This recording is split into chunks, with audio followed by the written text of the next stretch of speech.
use is a legal doctrine that promotes freedom of expression by permitting the unlicensed use of copyright-protected works in certain circumstances.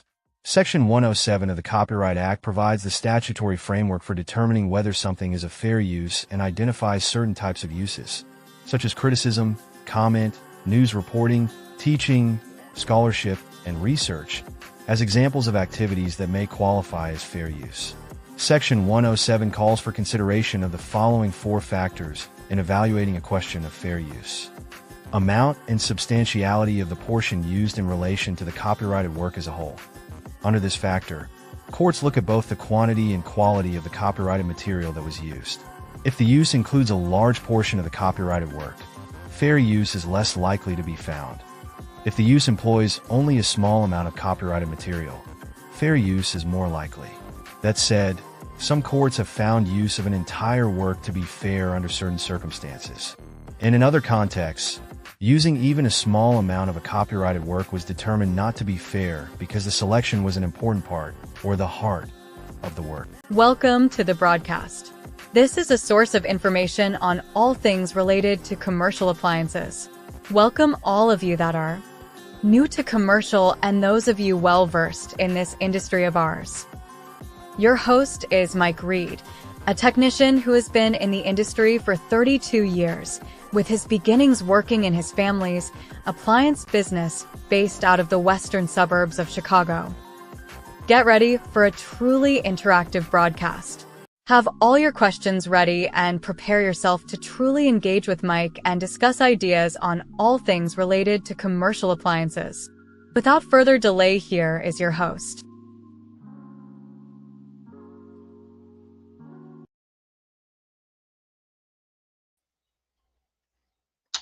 Hello, hello, hello. What is going on this fine Monday? To all the boys and girls, ladies and gents, what's happening? Ready to get this day cracking.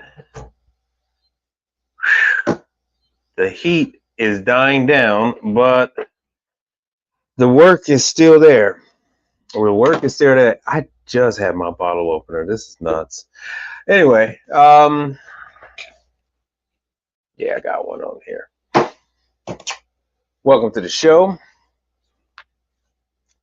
Let me see what I can do about bringing you a little closer to what your goal is with the commercial appliance industry. Covering everything from commercial laundry, dishwashers, commercial dishwashers, ice machines, and all the kind of hot side equipment.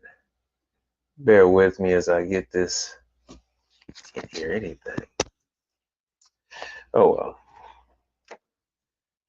Trying to make sure I have the sound right for everything. Taking in all questions. This is a fully interactive question and answer session. All right, so that's output. We are all good to go with the audio on the output. There's my input. We should be fine. We should be ready to go. LED handyman, what is happening? Yes, he is. He is 100% correct.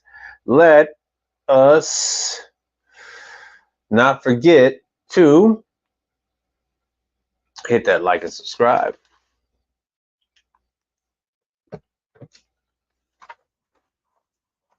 The reason why that's so important is it helps the channel grow. I'm around 745 subscribers right about now. I need to get into the 1,000 range in order to get sponsorships, that type of thing. CEO Jakes, what's up? And on Instagram, we got, oh good, we got Shay Star, The Birth, and we got Learn a Trade, Mr. Kevin Tate himself. Thanks for coming. I just made it here in time. So we're going to take a second to get set up. What I did find is in some of the local trade magazines, they covered a top 10. And until we start getting some people flooding in here, let's talk about this top 10. All right, cool. This is from Restaurant Business Magazine. All right, so let's see here. Boom.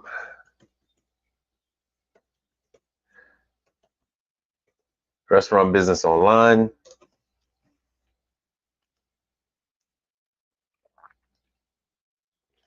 Top 500 chains. Put a 1 in the chat if you guys follow me on Instagram. What the hell? Put a 1 at the chat if you follow me on Instagram.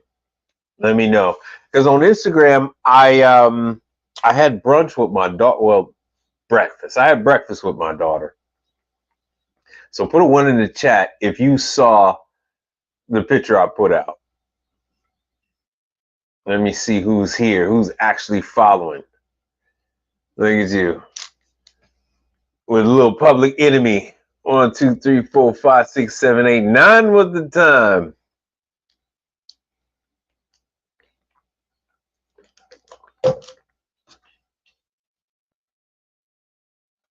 All right, let me see here. On Restaurant Business, they talked about the top 10 buzzworthy brands. Ooh, oh yeah, Mod Pizza trying to stabilize. Okay. Let me see if I can find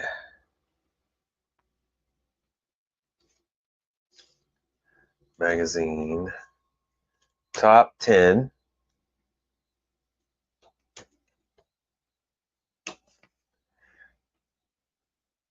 All right. All right, let's see if we can find it. I get these emails all day, every day. Okay, Cracker Barrel. Cracker Barrel has a long road ahead of it. Yeah. My wife actually likes Cracker Barrel. This is Future 50. No, it's not the Future 50. Let me see if I can find this thing. Well, here's the list. And number 1 is a place called Rush Bowls. I've never heard of it. I don't think I have.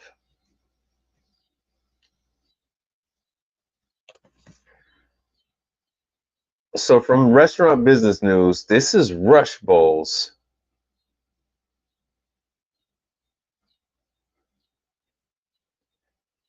I was afraid we might have a little issue with the internet. It looks like we are. It looks like we are. It's probably going to be a little slow, a little delayed. Yep. Everybody. Oh, you know what? I think I did go over this. Yeah, that on Instagram, that was my father's birthday. My father's in his 70s now. CEO Jakes, what's up? Okay. Yeah, my apps called it. Yeah. My app said the ice. And so what my apps is talking about is I showed my glass from a restaurant chain that's near me. Let me see if I can pull it up. Oh, and I had no idea this chain was from New Orleans. And this chain is called, let me see if Broken Egg Cafe.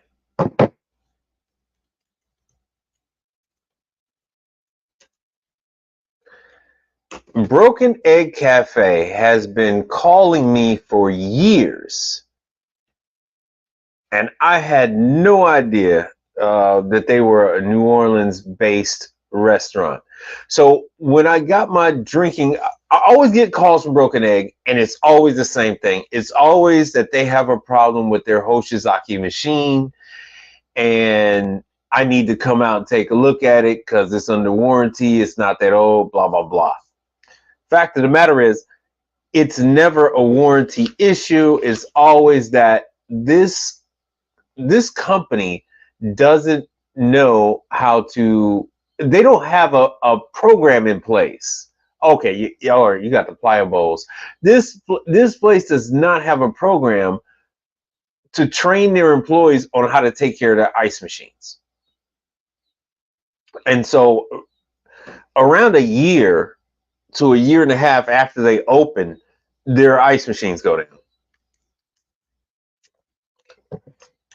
And so ignorant locations, they will, let's see if this is going to pop up on my ignorant locations will just go ahead, they'll buy new ice machines and they will still encounter an issue because you can't buy your way out of having a problem with your ice machine. You buy a new one and you're still dealing with the same water. No, I don't have it here. All right, let me show you. Let me show you my screen.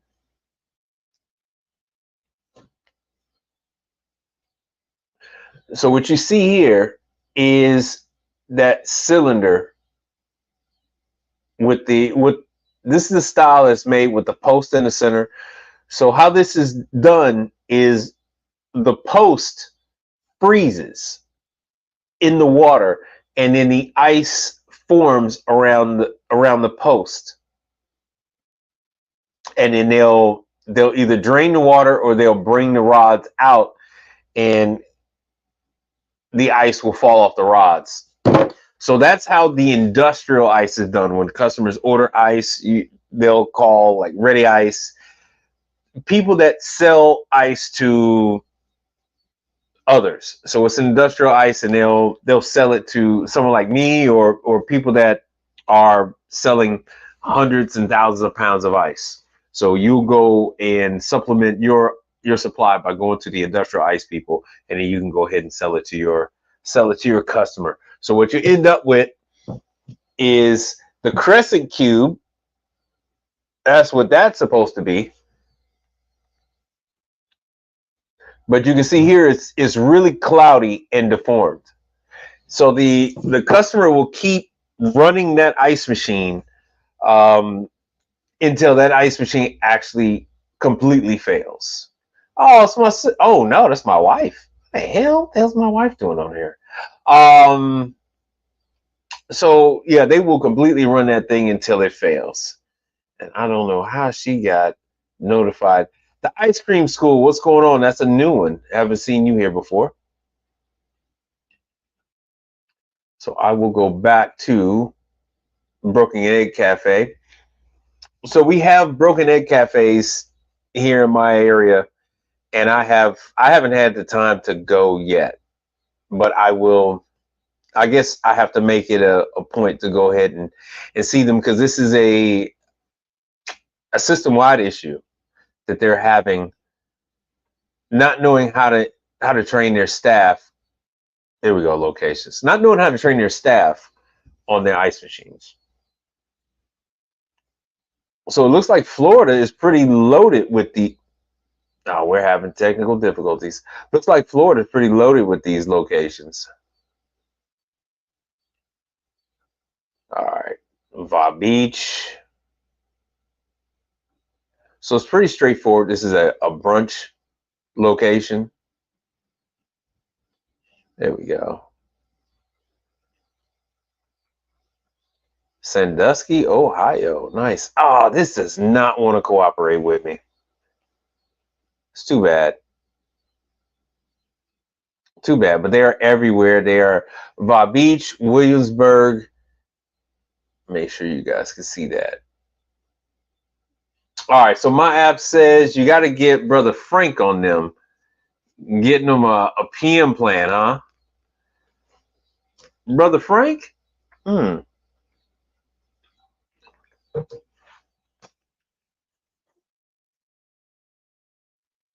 think you mean Brother Charles. Frank Evans likes the air conditioning. Frank like AC. All right, let me do this. Let me see if I could.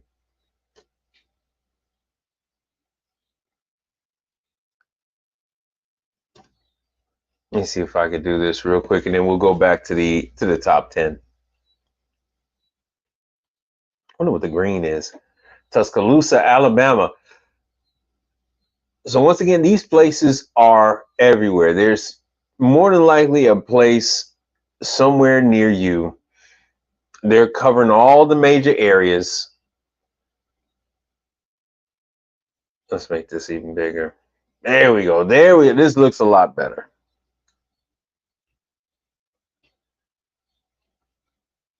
In your breakfast space, you got Broken Egg Cafe. You have First Watch, Flying Biscuit. These different concepts are expanding rapidly across the United States. I would encourage you to reach out to one of these locations that's closer to you and try to make them, one of your clients. They are very busy in the morning. Come late afternoon, they're done for the day. It's a good client to have. You can do the work later on in the afternoon. You don't have to get up at like 3 o'clock in the morning, 4 o'clock in the morning. You can take care of them after their busy schedule is over with. And so it's a pretty good one. And in the breakfast places, they have plenty of redundant equipment. They're not too heavily reliant upon one particular item to make food. If the griddle goes down, they will make individual meals in skillets and in frying pans. So it's not bad. All right, but once again, Broken Egg. This is based out of New Orleans. Even though they don't even have that many out of New Orleans. So they are using Hoshizaki ice machines. You have Flying Biscuit.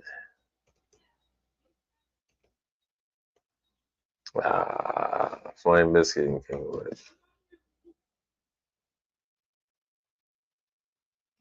Oh yeah, you're talking about Charles. Yeah, but Charles doesn't. All right, so Charles is pretty satisfied with what he's got. Charles doesn't do repair, so he doesn't really go after PMs like that. He's basically trying to do his 2 a day. He just wants to do his 2 jobs a day and be done with it. PMs are more or less for us. So Charles likes his Charles liked to hit it and quit it. So he liked the new calls, and the quarterlies and be done with it. He likes to do his quarterlies and be done with it. And he's been gravitating more toward the residential than the commercials. Yeah. I was not that. I was in New Orleans and not New Orleans. I'm sorry. I was in Shreveport. Yesterday. Really. And I went on over and I was stalking. I'll show you the pictures in just a minute. Me going over here. So this is Flying Biscuit.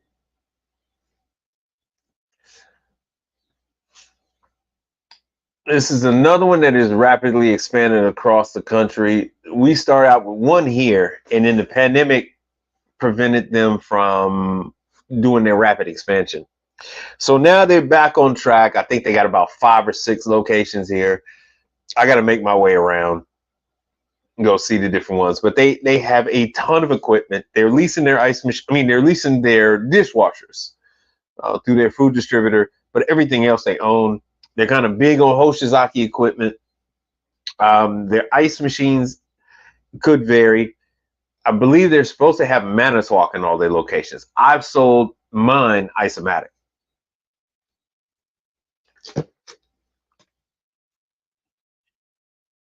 So this one is based out of Atlanta. Let me see if I could find anything about that. What you're normally going to find is these upstarts are really clueless. Yeah, serving breakfast all day since 1993. And when they say all day, they mean they shut down at 3.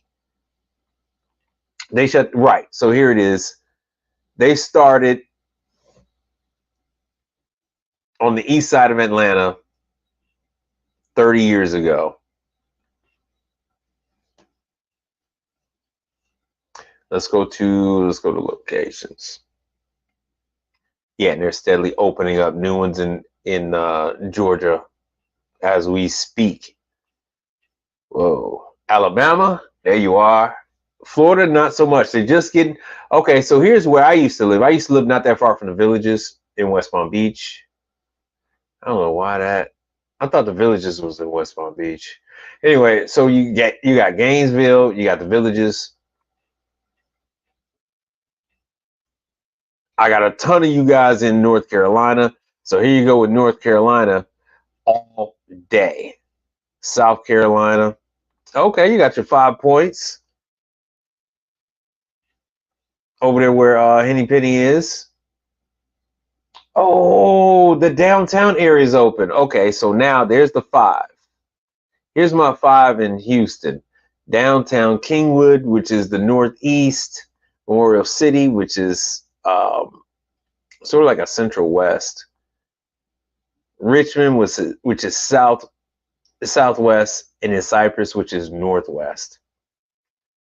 So they're trying to cover it. They just don't have my area. That would probably be next for them, is to come southeast. All right, so that's about it. That's about it. So they're really strong in Georgia. Let me see here. They're really strong in Georgia. So anybody in any of these territories, help yourself, because they're really clueless on what they're doing. A lot of these breakfast places are clueless. They start these concepts, they get them up and running so fast, and it is just a revolving door of staff in there. So they really, if you can gain their ear, that would be the best thing for you. Sam, what's going on IG? And LED Handyman, he's on both. All right. So let me go. So I'm going to go back to my list real quick. So that was Rush. So I was talking about Rush Bowl.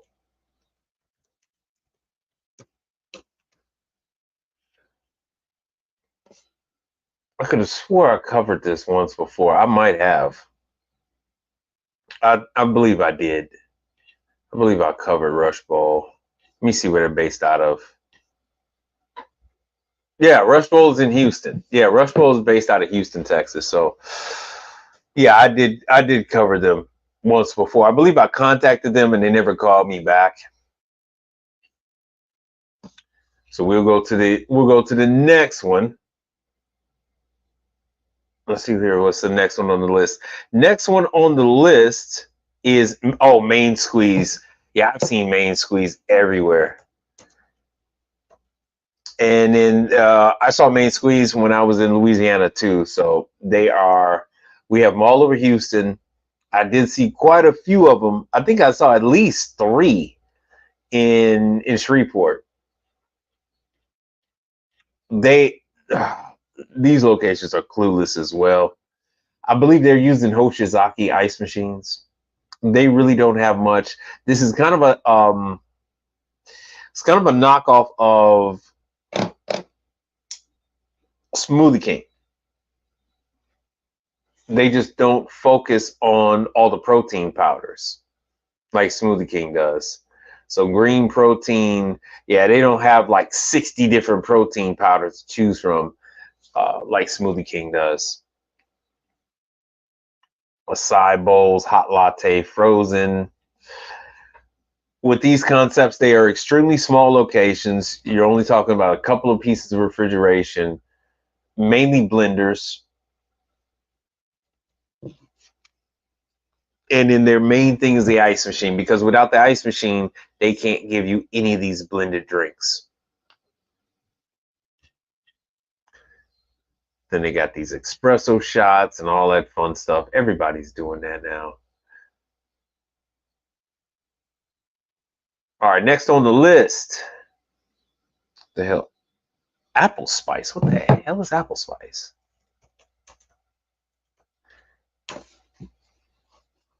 Once again, this is from Restaurant Business Magazine. This is where my source from of the top. This is the top 10 buzzworthy brands. So Rush Roll was number one, which I've never seen any outside of Houston. Main Squeeze was number two, and in Apple Spice, I've never seen Apple Spice either. This is the number 3 brand on the list for buzzworthy. Let's see. Let me get these results up to 100, and let's kick this up to 100. Whoa! All right. All right now. They do have quite a reach. What's this, Florida? This is looking like Orlando, and then Orlando, and then your St. Cloud type area. Sarasota, yeah, Sarasota, and then Orlando. Yep, but that's right. There's no jobs in Florida. Oh, Jupiter. Oh, that's here. That's Jupiter Road. That's Plano, Texas. Alabama, North Carolina. Oh, that's Atlanta. Then it looks like you've got. It looks like Chicago. Menominee Falls. Yep, you got downtown Chicago. Ooh, right on Roosevelt Road. Okay. I know exactly where this is. All right, you got Ohio. Apple Spice seems to be, it's got a nice sprinkling across the country. I do not know anything about this. This is my first time looking into this place. Let's see what they were about. Once again, old school brand. Looks like he started this, in the 1920s, 30s? Oh, he said during the 30 years, they've decided to go into expansion. With the downfall of McDonald's, Burger King, and the others, it leaves a lot of room for other brands to grow. People are looking for a little something different. They're seeing this opportunity. McDonald's more than likely is going to come back. Burger King is going to come back. Wendy's is going to, they're more than likely they're going to reinvent themselves and create some kind of buzz for the next generation. But during this slow period for them, this is the time for these other concepts to come to life. It's basically now or never. So what you're looking at is a huge land grab. Let's see what we got here. Their story is not much. What the hell's with the story? Cookies, sandwiches. So this is almost like a chicken salad chick.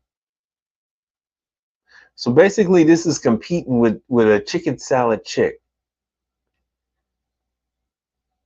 And that's another one. I don't know if that's on this list. I do not see it. I see Salad and Go. I see Gongcha. I see Duck Donuts.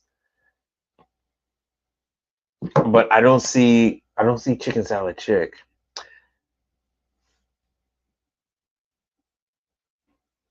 So I guess this is kind of taking the place of what coming my way. 100 degrees there. Oh, okay. All right, cool. Watch the replay. Yeah, man. And Jedi Bunny, a lot of stuff in your area, a lot of stuff in Orlando.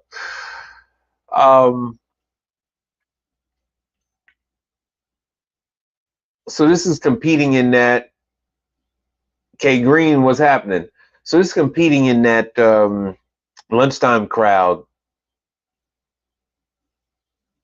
with the downfall of a lot of the, especially, what's that sandwich shop? Subway. So people are looking for an alternative when it comes to their regular, Subway sandwiches. So they're doing it, competing against Jersey Mike and all that kind of stuff.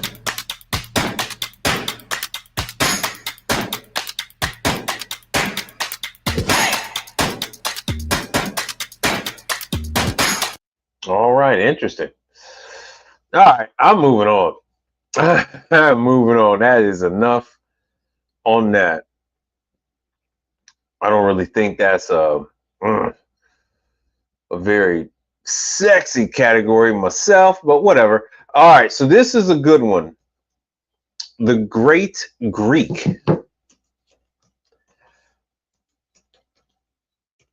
Now, I did see one of these in Shreveport, and there are quite a few here in Houston. Let me see if I can get to their website.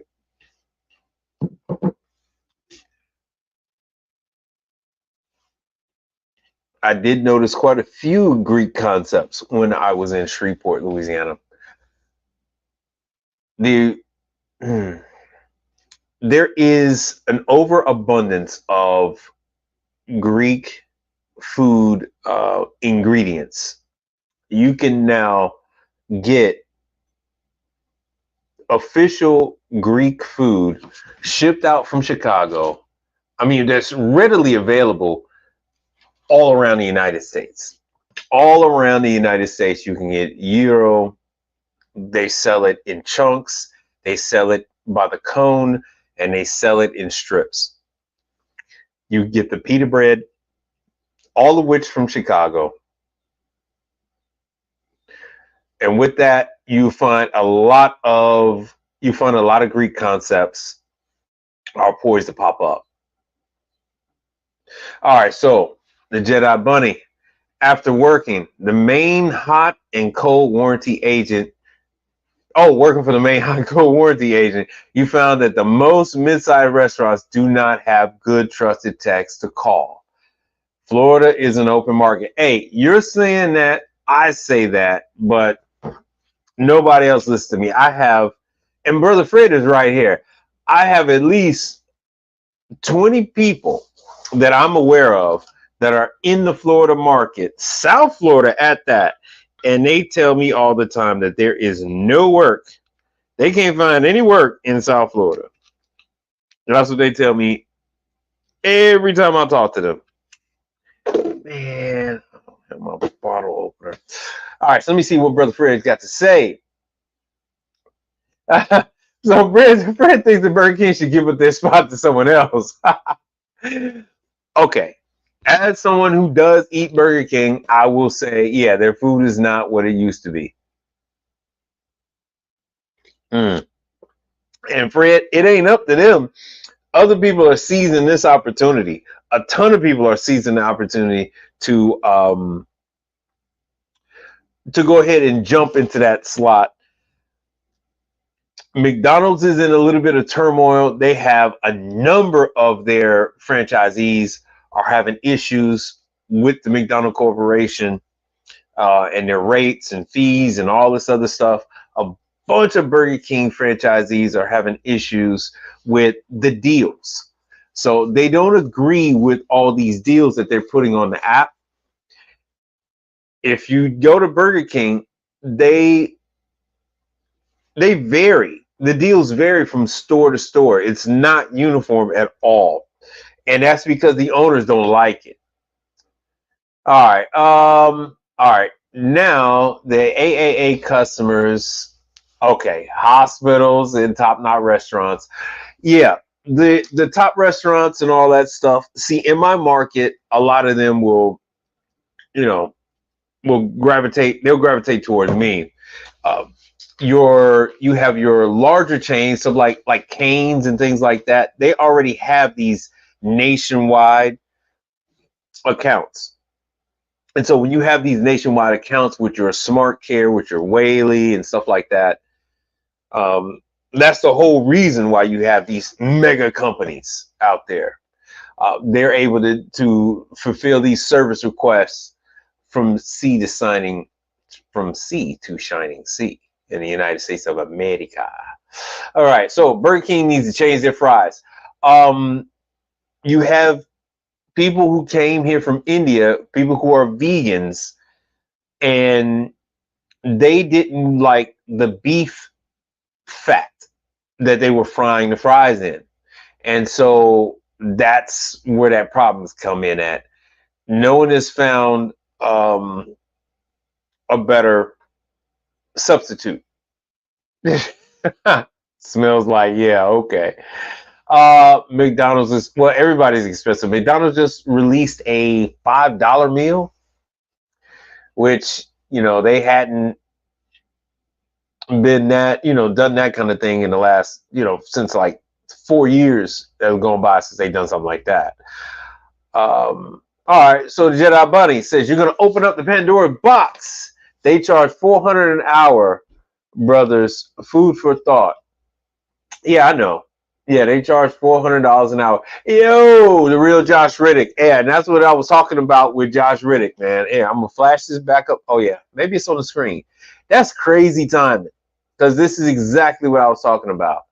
Yeah, the big guys, they're charging, by the time you chop up all the things that they're putting in there, yeah, I found it. I found a bottle opener. Yeah, they are charging $400 an hour. Basically, by the time, like with the large company that makes the equipment and then service the equipment, they're charging the customer $500 for the first 15 minutes that the customer is there. So that's what the customer gets. They get 15 minutes with that tech. And then after that 15 minutes, then the meter starts running again. And it's on that $400 an hour. The large companies, the ones that have warehouse, they have office staff, they, full insurance on all their employees, dental programs, 401k, scholarships programs for the young ones. That doesn't come from $100 an hour charges. That isn't all of the charge. You'll go to classes, you'll go to these different training events, and they say, "Oh, we only charge $100 an hour. You're expensive." No, they're charging, yeah, one office worker per 2 field techs. Yeah, and that's about right. It's like that on the residential side too. Yeah, and Fred is saying McDonald's needs to bring back their Wednesday and Sunday hamburger. The problem with that is they had to slaughter millions of cattle. There was a problem with the a drought.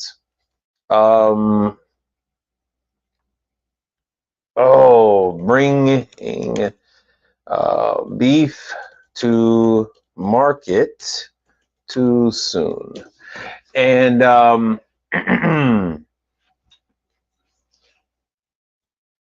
let's see here.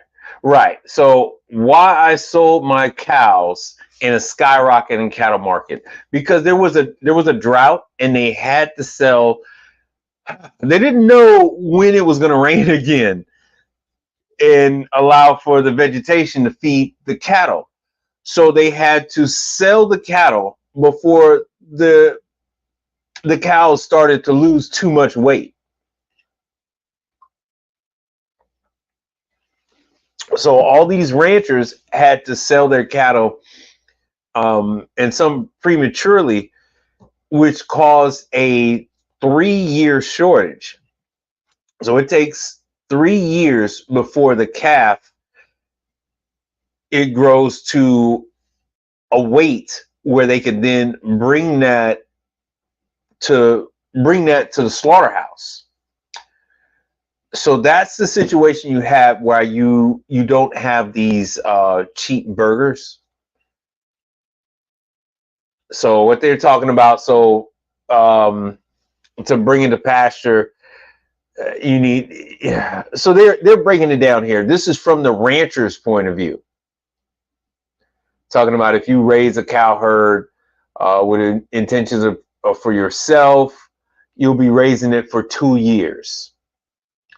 But, you know, if you're going to sell it, you need to raise it for 3 years so it gets fat enough. This is talking about a dry cow. So we had all kind of issues with that. We had mad cow wasting disease. We've had a number of issues that caused the cattle prices to skyrocket. So that has put all this stuff in a crazy negative spiral. A crazy spiral, man. And then they had to slaughter millions of, and I'm all over the place here too. So, and then they had to slaughter millions of bird flu. Bird flu issue. 2020, was it 2022 or 2023? I think it was 2023. So they had to slaughter a lot of the birds, and then that caused the egg prices to go up, and then that caused us to have a shortage with the chicken, which caused a whole bunch of problems.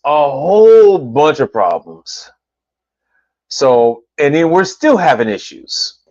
We're still having issues of outbreaks in 48 states.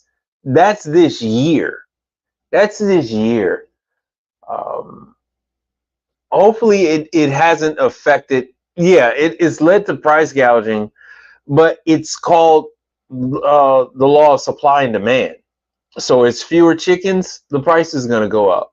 Fewer heads of steer, fewer cows, fewer beef cows, which means the price of beef is going to go up.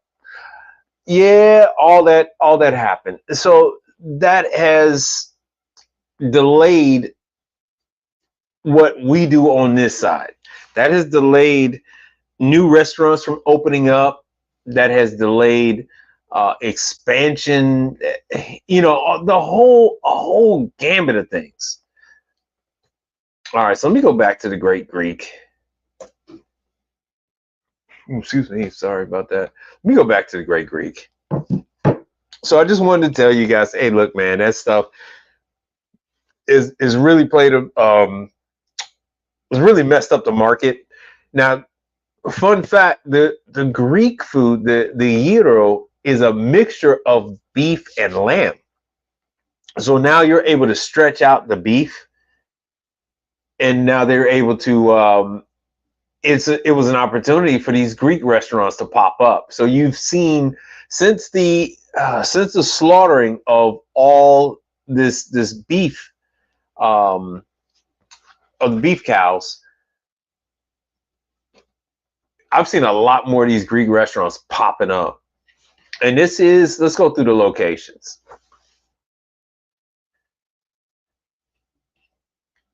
So the Great Greek is, as you can see here, they are everywhere. Boom. Here we go. They're dotting the countryside. And I'm sorry, Canadians, I don't have much information on Canadian restaurants.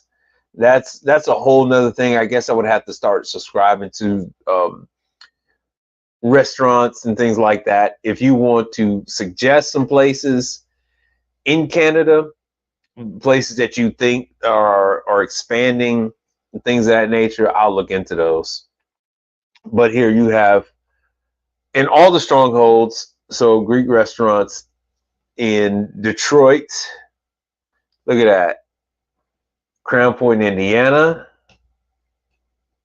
Milwaukee, all over the Midwest. All right. Indianapolis. And let's go to Denver. Vegas. Oh yeah, that's right. I did see. Look at this. Oh, I'm surprised. I have a number of people that were looking at Vegas.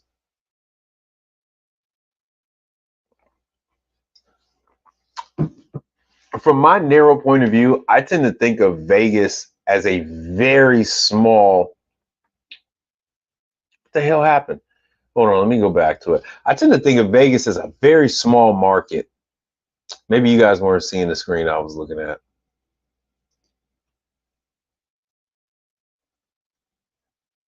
This thing is, these people really do have to work on this thing, man, because this is not right.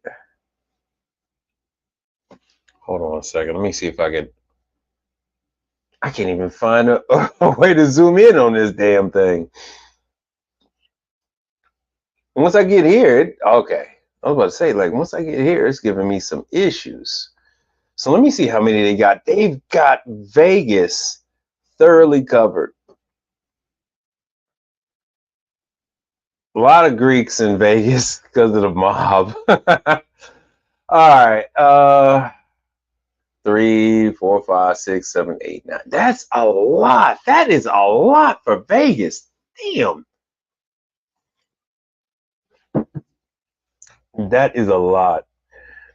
I happen to know one of the large Safesa members. They're operating out of there, and I don't see what you guys. I don't understand what you guys see in Vegas. I really, really don't. All right, let me take a look at this West Coast. All right, they're over there in San Francisco. What the hell is this over here in the mountains? Oh, Sacktown. Okay. Sacramento's got quite a bit. So what you're going to end up with a Mediterranean Greek restaurant, you're going to have a lot of griddles. You're going to have they have a particular style of infrared rotating grill. Let me show you what it looks like. Okay, quite a bit over there in the LA area. Let me show you what they're thinking. Yo, Untamed Kango. Well, all right. Mediterranean restaurants and Arab food are pretty much hand in hand. Yeah, they're pretty much hand in hand. They both eat like a same version of tabbouleh salad. They both eat a sort of like a meatloaf that is grilled. They both eat sort of like a keema, a ground beef dish. It is very similar. Everything around the Mediterranean, they're pretty much eating very similar things. Hold on one second. Let me get this. Let me show you guys real quick. I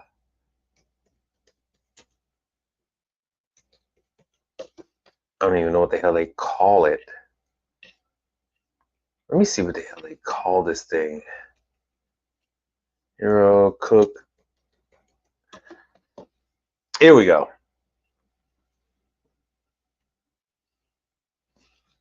So this is how they cook the cones. And essentially this is like just 1/2 of the Frymaster infrared burner. And then they have a spit, they put the cone on there, and the cone rotates and it cooks only on that one side.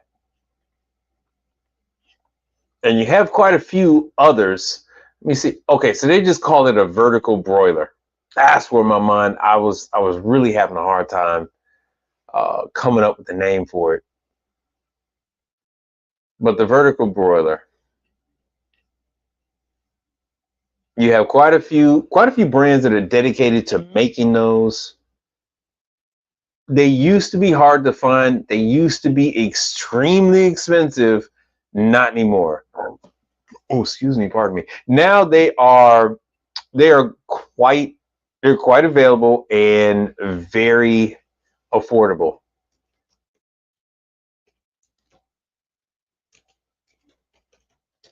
Let's see what we come up with now. Yeah. So now, excuse me, I'm drinking this soda. So now let me make this bigger so you guys can see.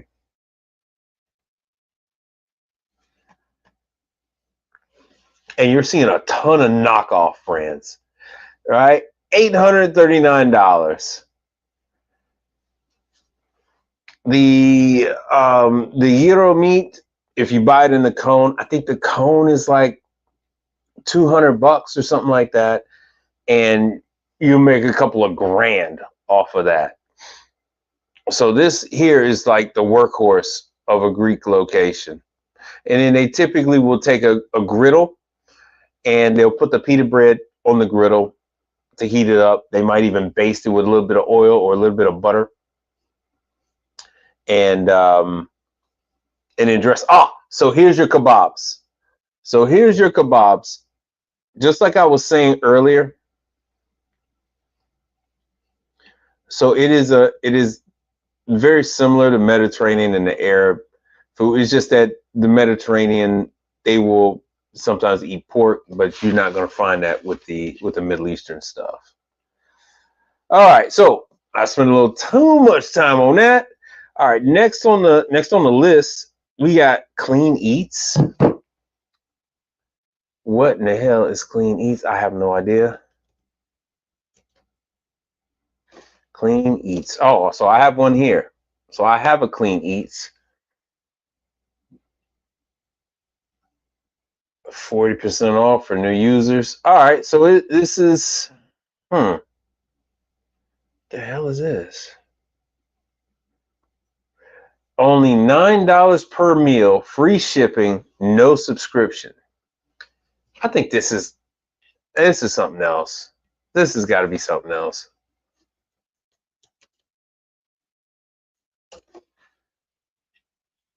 There we go. There's Clean Eats. Clean Eats Cafe. So as you can see here, I got one by me.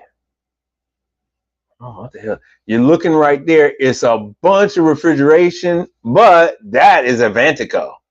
So they're putting up some Avantico, which means they've got to deal with Webstaurant. So they're buying this stuff from Webstaurant.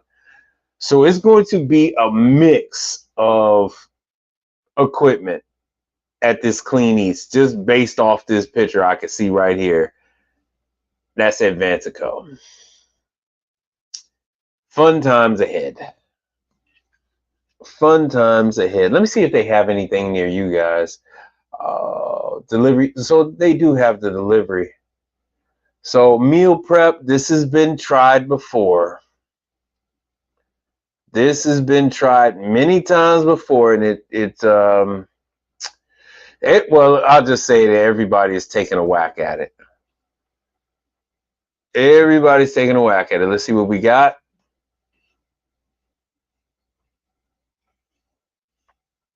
Come on, work with me. Somebody give me a zip code. Give me a zip code. Let's see what we got. Let's see if anybody on Instagram got a zip code. Cognac, what's up? Let me get a zip code.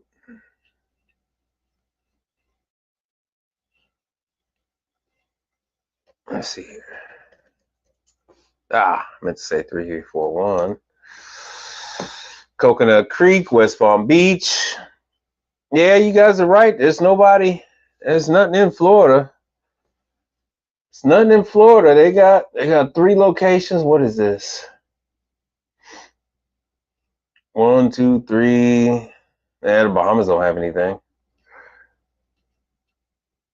Yep.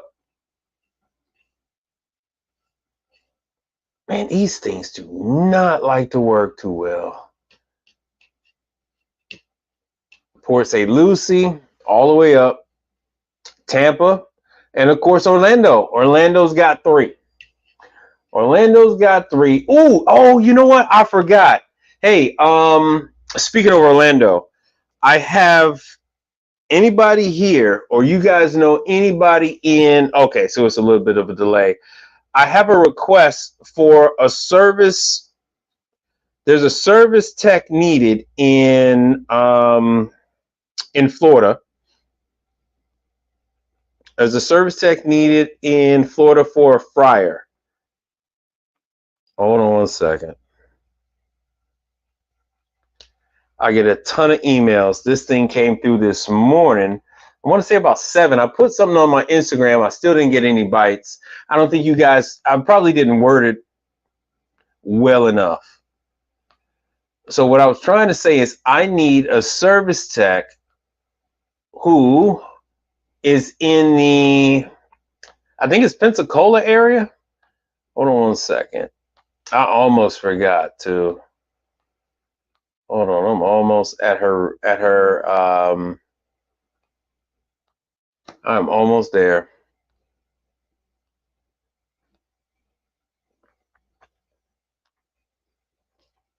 One more second, let me see. And you know, while I'm doing this, yeah, you're in Orlando, I know. This is not Orlando, this is much further up. Ah, found it. So the request I got is, I'm reaching out to see if you can refer me to an appliance tech in the Pensacola area. It's for a fryer at Applebee's. So if you are in Pensacola, Florida, if you know somebody in Pensacola, Florida, I got a job for them, Applebee's, with the fryer. I doubt if it's going to be a regular fryer. It's probably going to be a 24-volt fryer. Just my guess anyway. 92504. Hold on a second.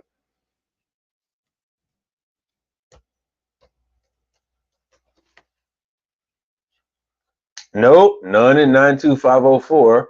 All right, who else is on that list? 29805. 29805. Oh, Yahtzee. All right. Close enough, I guess. Close enough. So you're over there by Lexington. So there we go.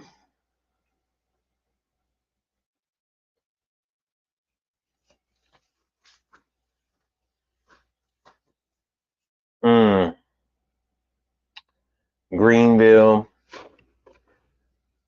So yeah, there's a number of these locations. They are not using high dollar equipment.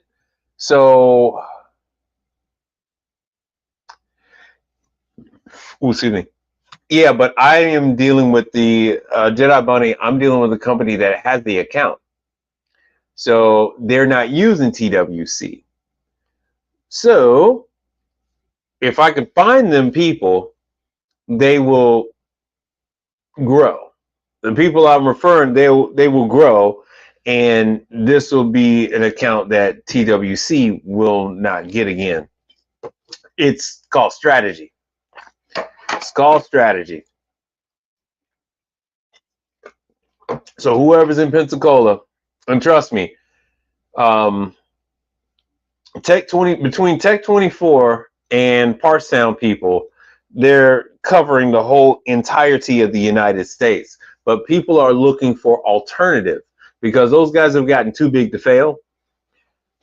So they're on that F you pay me money type stuff. Don't like my price? Who else you gonna get? F you pay me. You know, you say I'm too much? F you pay me. They don't care. So it's called strategy. So the enemy of my enemy is my friend. And that's how that one rolls. All right. 19720. 19720. 19720. Let me see if anybody said anything on Instagram. Okay, so you're up that way. So that's the closest I got for you. Dover. That's the closest I got for you. So they are somewhat out there, out that way. And oh yeah, you already said, why are you giving me 2 different zip codes, man? All right, 57104.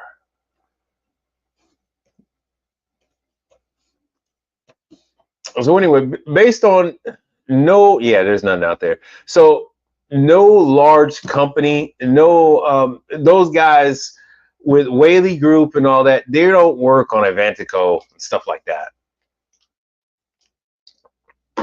their service fee and their charges are well outside of what the typical Advantico customer wants to pay. Let's show you. Let me show you. Advantico fridge. And like I said before, Advantico is Webstaurant. So chances are these chains have struck a deal with Webstaurant. So Webstaurant is supplying them, nationwide. Every time they open up a location, they just call Webstaurant. They say, yeah, send us our usual. And Webstaurant sends out a truck. Bada boom, bada bing, all done. So as you can see here, for the price of just a condenser alone on True and, a Continental condenser alone is this price. But with Advantico, you're not only getting the compressor, you're getting the doors, you're getting wheels and everything, controller and everything else for $2,289. Same here. This sucker is $1,300. So, they're getting their bargain basement prices. So here's the same one. Boom, here it is. That's the one from the picture. $1,929. That's the one from the image. Damn, I got rid of it. That's the one from the image. And chances are, they're not paying that price because they're buying in bulk, and they already have account managers with Webstaurant, and so they're getting a much lower price than that.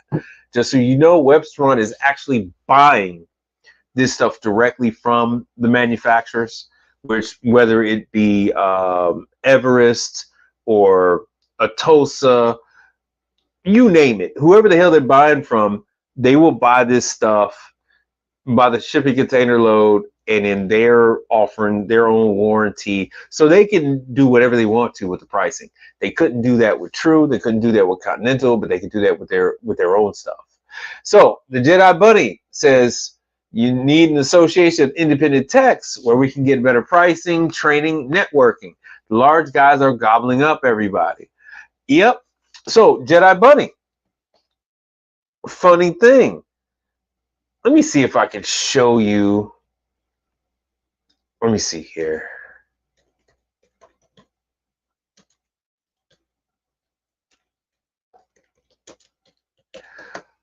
It's kind of hard to get a damn, he's got most subscribers. It's kind of hard to get an association going when I can't even get more. I only got 724 subscribers. I got 724 subscribers. What kind of an association are you going to get going where this is at no charge and I've only got 724? When you have an event, you're going to get like 1% of people that are subscribed to actually go to an event, especially if they have to fly and all that other kind of stuff. So I'm the only one out here representing the independent guy and lady.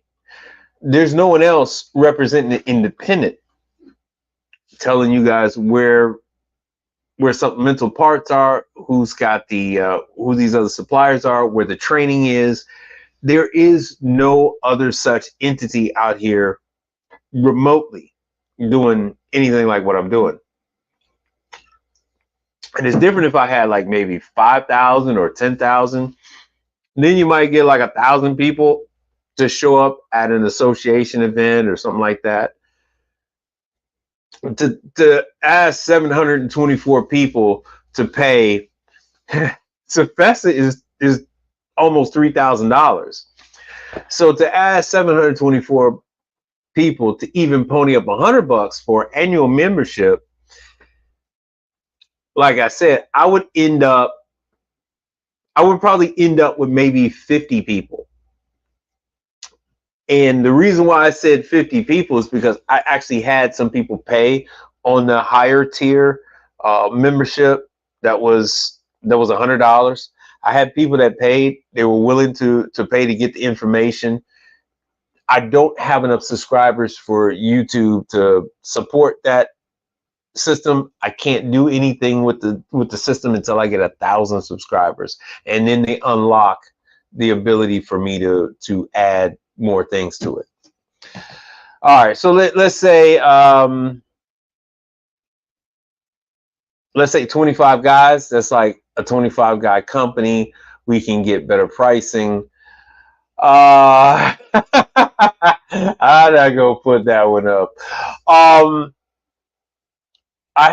That's not hard to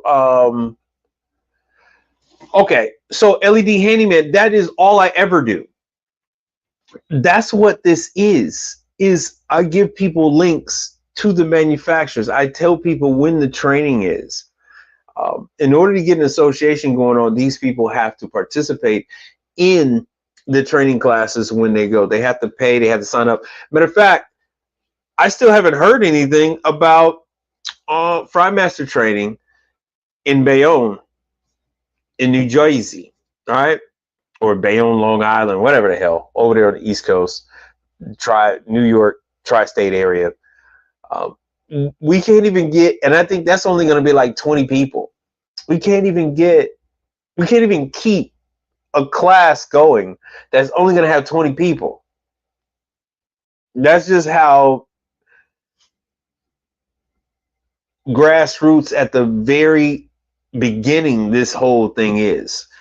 Unfortunately, you're looking at a number of years. I will probably be pretty gray by the time this thing, kind of like gets any kind of decent traction. Any type of decent traction. So unfortunately that's where we're at. I'm trying to bring you all along. I'm trying to get you guys trained up. I'm trying to get you guys to look at potential clients. Once I get you looking at potential clients, I need you all to just to understand how you maneuver when you have these clients, right? The real Josh Riddick, he knows what I'm talking about, right? 70816. All right, so let me try 70816. He knows what I'm talking about. So once you catch that tiger by the tail, what you gonna do with it? What you gonna do with it once you get it? You can catch that tiger. What you gonna do with it? I can't remember what he said. I think he said 70216. Let me see what you said. Oh, 70816. 708, yeah, hotel stories. 70816.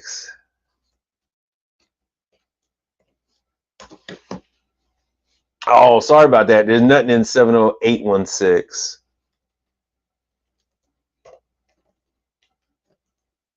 There's nothing out there with period.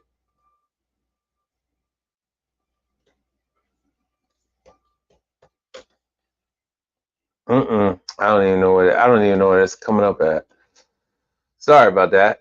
So that's the whole problem. It's not so much a problem, but it just requires patience. I know what we all want, but we are a long way. We are a long way from it. Unfortunately, we are a long way. Even if, let's just say, if I had put up a school, tomorrow, I would probably only have about like 5 students. If I were to put up a school tomorrow, training, the cost as it is right now is so absorbing it, you know? The only people that would really attend are the people that are currently in this and are experiencing difficulty. In order to keep the school going, I would primarily have to rely on being a facility for CFESA members, being a facility for Ecolab to do refreshers. So instead of Ecolab sending their people back to main facility, they would go to my place and just have the one individual do it there. Maybe a chemical company would come and train and do their sales pitch and stuff there, where they would actually have equipment, dishwashers and such to use to show how their equipment is supposed to go instead of going back to their main training facility. Even stuff on the residential side, like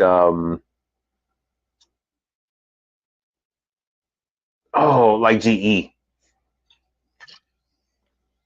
And then right now there's a shortage on finding facilities in order to have these training classes, even if it is for like Jackson dishwashers, CMA. If they wanted to do something, they're very limited on the places that they would go to. One of which has power, drainage, and all that, forklifts and whatnot.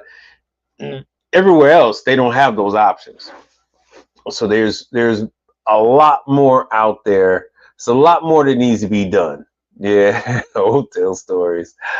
My app says, Mike, all you do is just pick one set of appliances and dominate, like the Vietnamese did with nail salons. Nowhere can you get hands-on commercial dishwashing training other than CFESA. Yes. Problem with that is there's a problem. There's a big problem with that. Is that what is that one thing? When it comes to hot side, what is the one thing? Do I only train on griddles? Do I only train on grills? Do I only train on deep fryers? Where do you draw the line? What are you teaching, and then what are you going to omit? That is the question.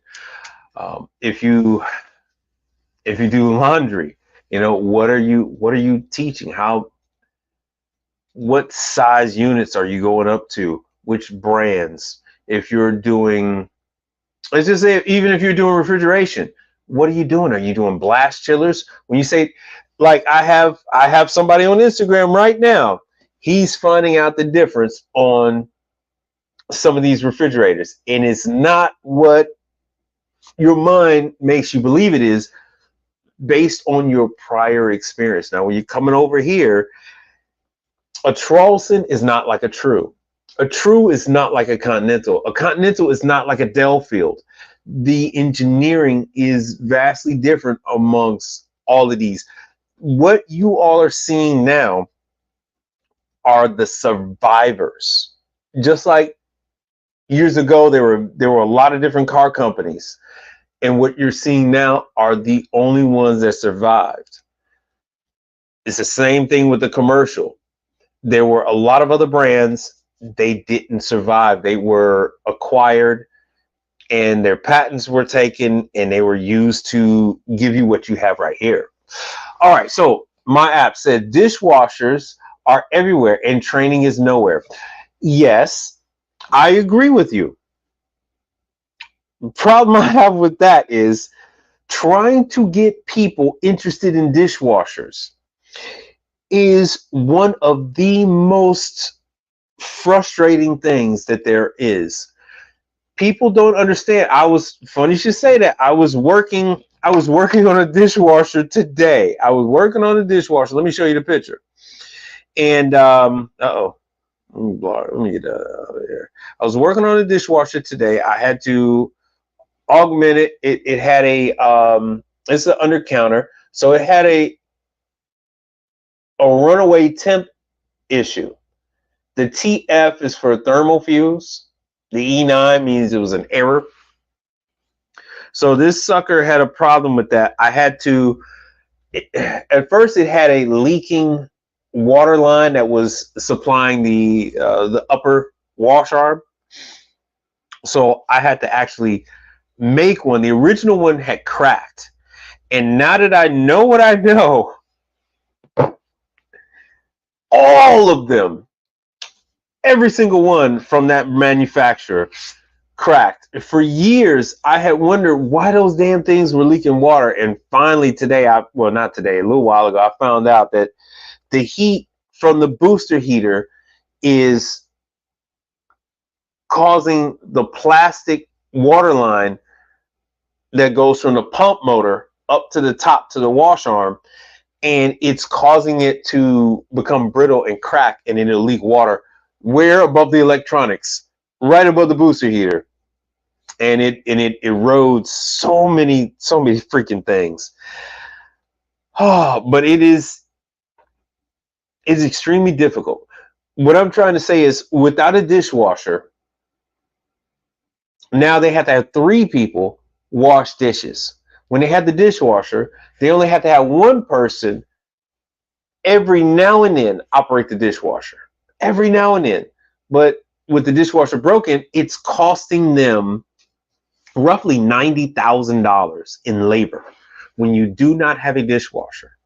Why? Because somebody has to wash the dishes off, and then they got to put the dishes in the dishwasher. Then they have to remove the dishes. Then once they remove the dishes, they have to put them away, because now you've got the dishes in a rack. You only have so many racks. You need that rack for the dirty dishes. So it is a constant thing.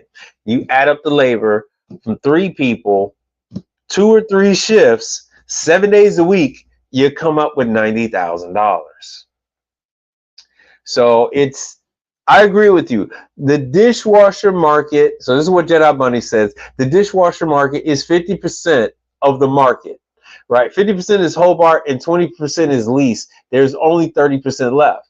But yeah, 30% of 90% of restaurants. And let's not forget, there are dishwashers in daycares. There are dishwashers in schools. I take care of private schools, not just universities, but I'm talking about private schools. And I get to sell them the detergent. Every month, I got to sell them a case of detergent. So every month, I'm selling them about $300 worth of detergent. Every month.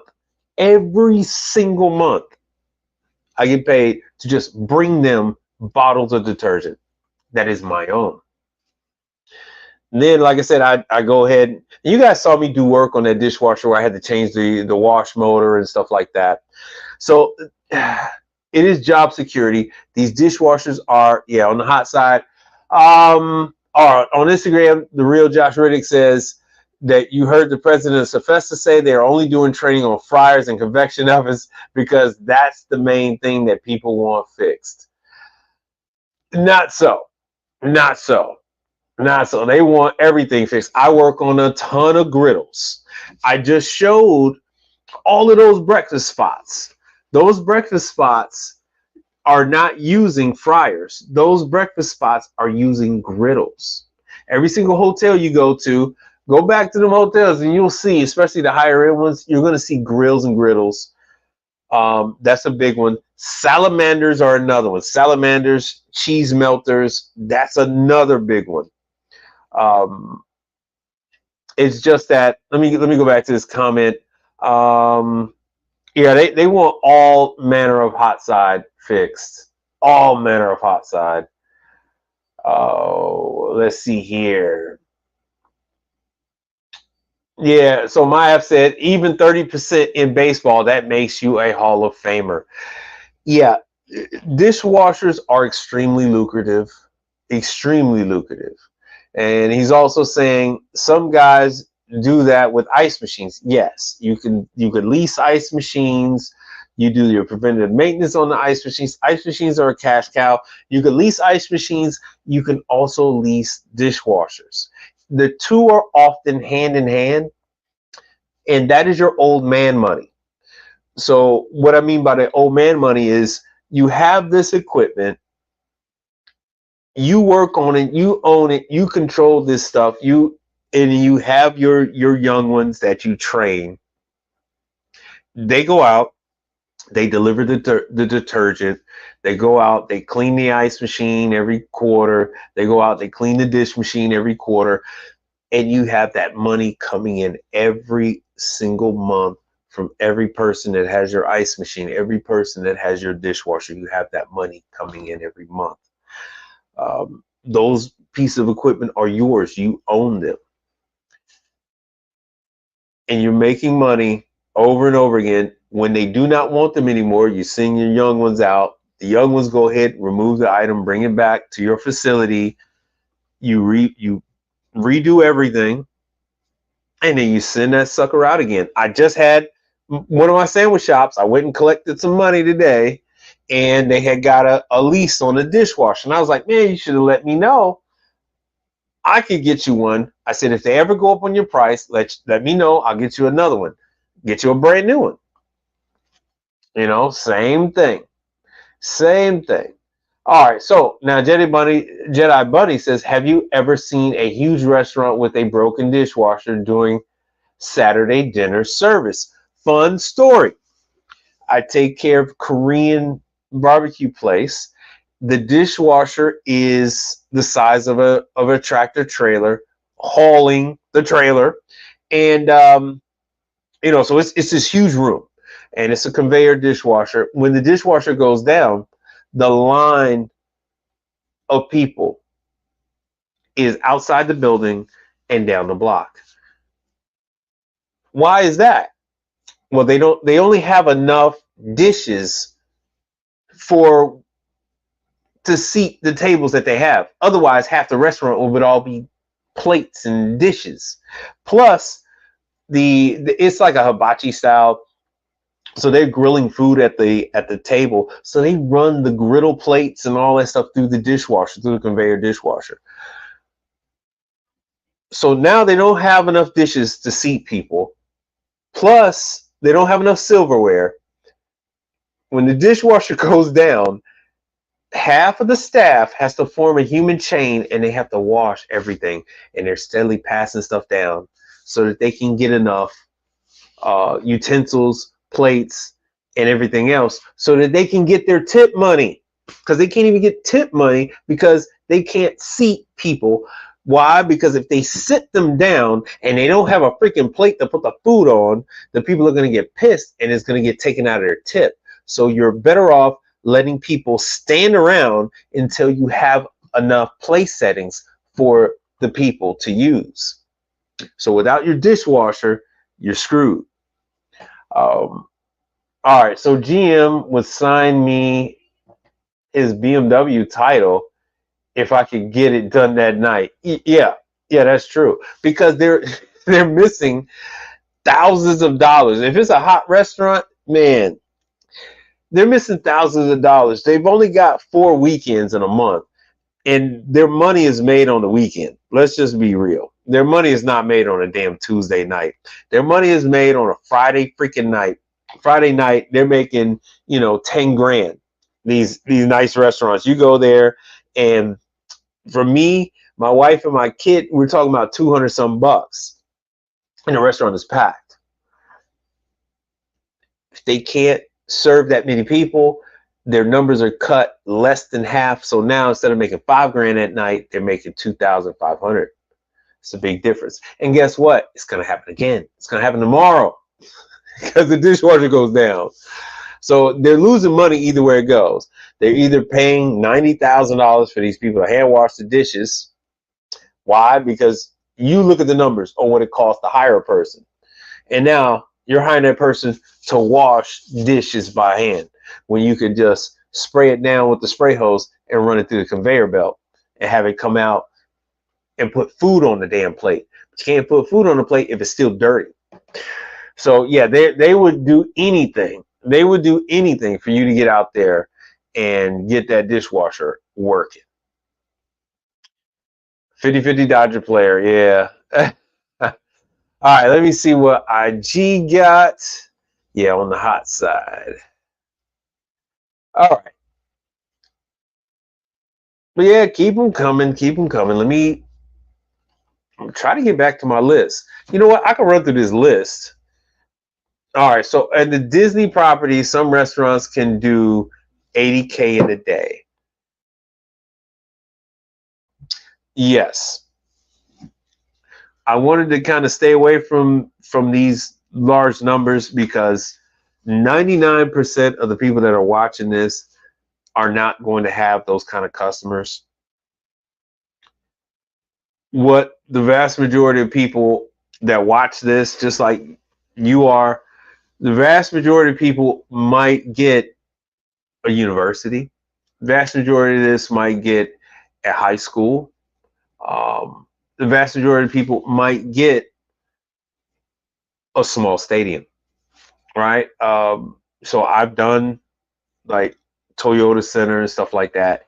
And yes, those dishwashers do an obscene amount of dishes. And this is for, the high end boxes and stuff like that. So yeah.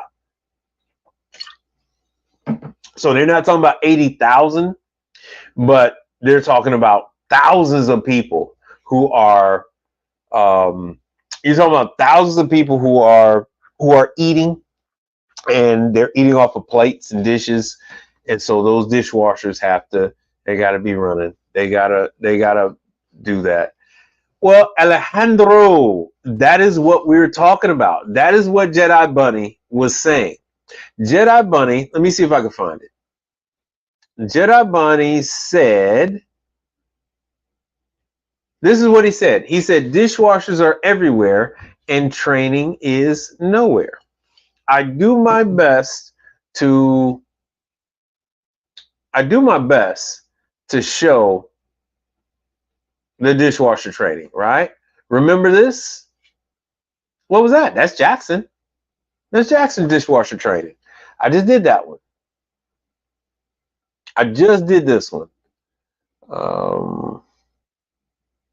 Let me see where that was. So you don't travel for this stuff. You're gonna go when it's closer to you. Oh, that wasn't there. Hold on. Let me show you. Hold on. Hold on. Bear with me. That's even worse. Damn it. The funny thing is, this damn training isn't on the Jackson website. It was only on the Instagram page. They're getting craftier and craftier, man. Let's see here. So yeah, the dishwasher training is an issue. Let me see if I can. This stuff is not going to be on this one. I'm going to have to show you on another. The way I'm able to bring this show to you, it's by using Google Chrome. All my stuff uses Apple Safari because I'm able to use the biometric scan, so I don't have to keep typing in passwords all the time. So bear with me here.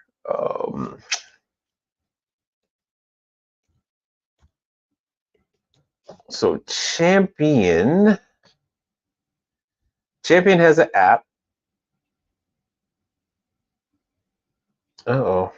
Damn it. Yeah, this is not going too well.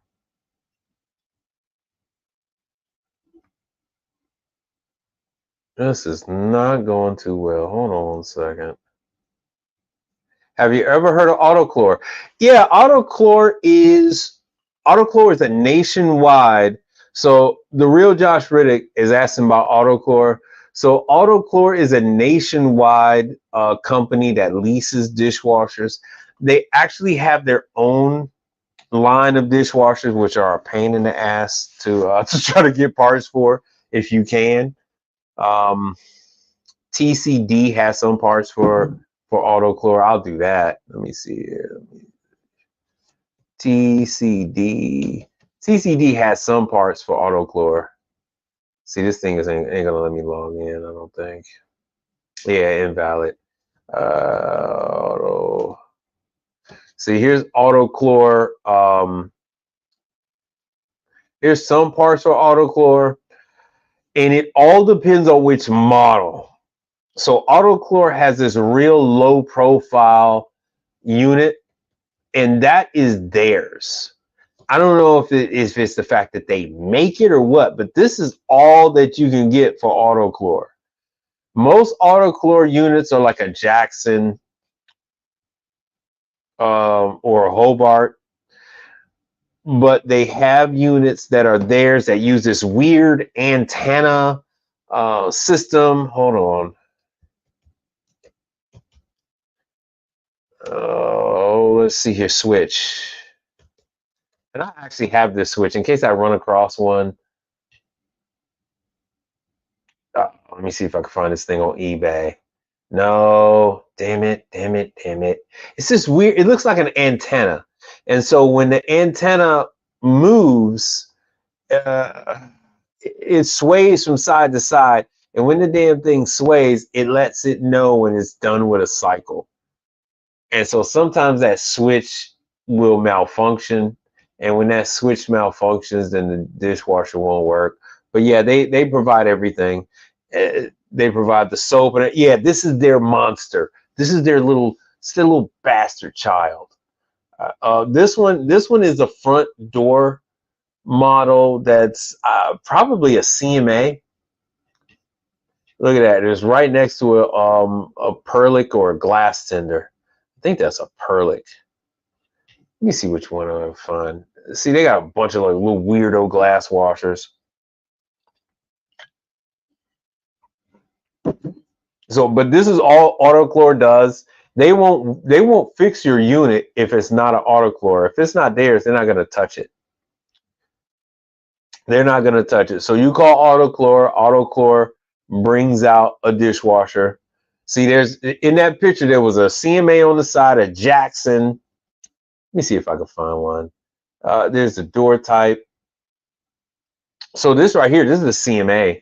It's a CMA dishwasher right here. CMA or American Dish. It looks more like a CMA from here. Yeah, this is a CMA all day. The A4. Oh, I don't know. I don't know what the hell that is. It looks like American Dish. I take it back. I think this is American Dish. That is so they buy so many tens of thousands of units, so they get their own special models. This is also CMA, so this is a CMA unit right here. This is CMA all day and twice on Tuesday. This is a CMA 180. And I'll check your comments in a second. But yeah, this is CMA conveyor. Left. That's a left. And this doesn't look like a CMA. Let me see who the hell this is. If it's not a CMA, then it's going to be American Dish. If it's not American Dish, then it's going to be Jackson. A lot of these guys aren't using Champion like that. And here we go with our technical. Oh, damn, my bad. You guys couldn't see it.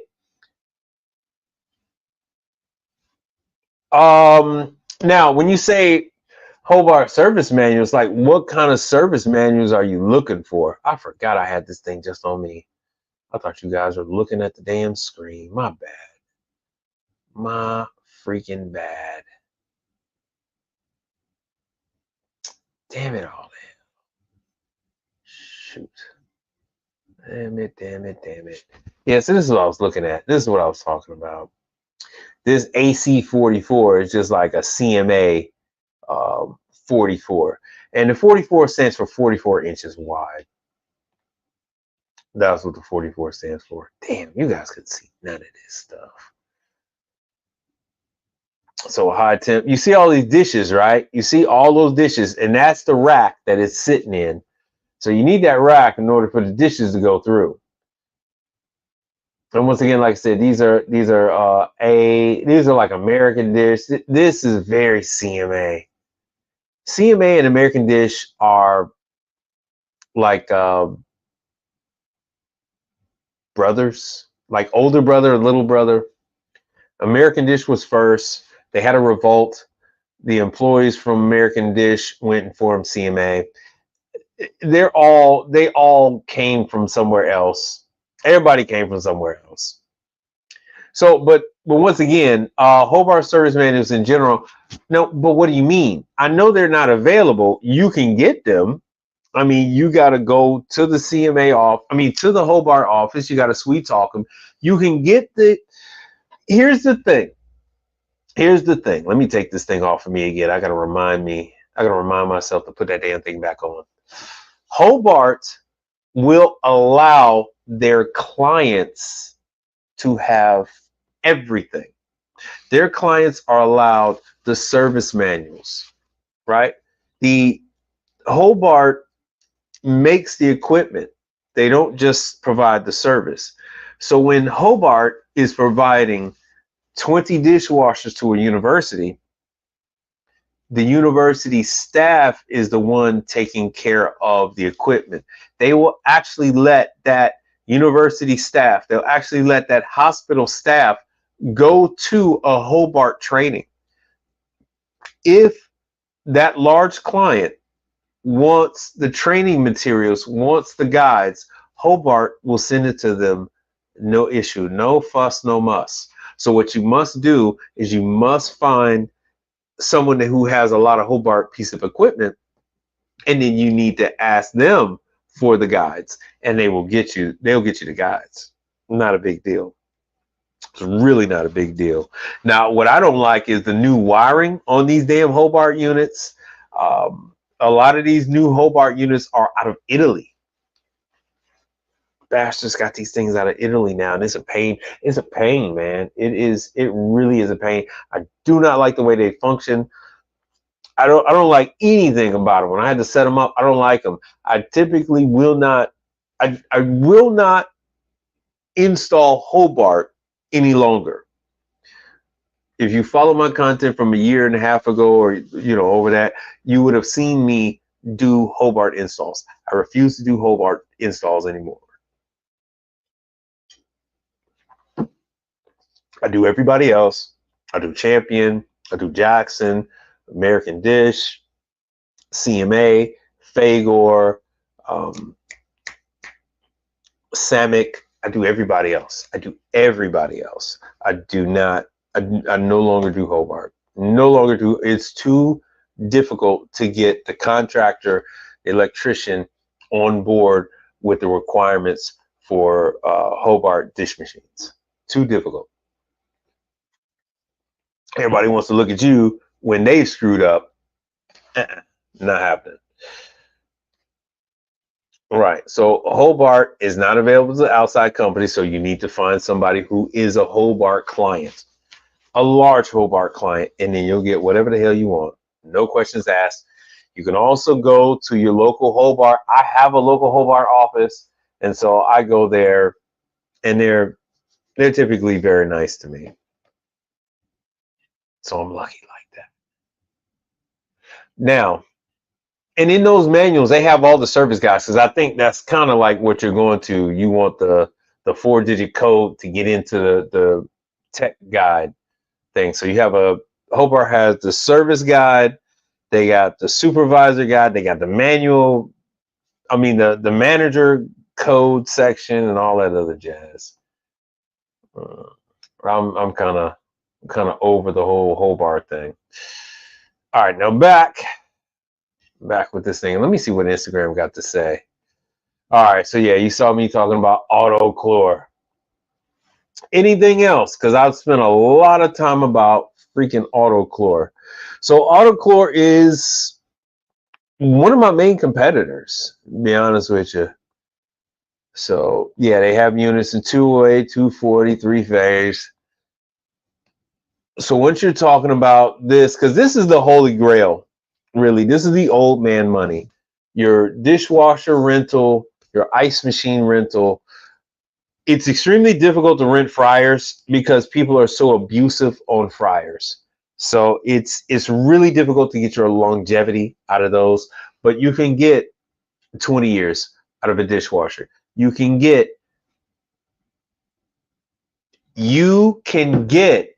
20 years out of an ice machine. I repeat, you can get 20 years out of an ice machine if you are providing that preventative maintenance. If you are going over there, maintaining that unit every 3 months, changing the filters, and in doing the cleaning, doing the light cleaning, you will get 20 years out of that machine.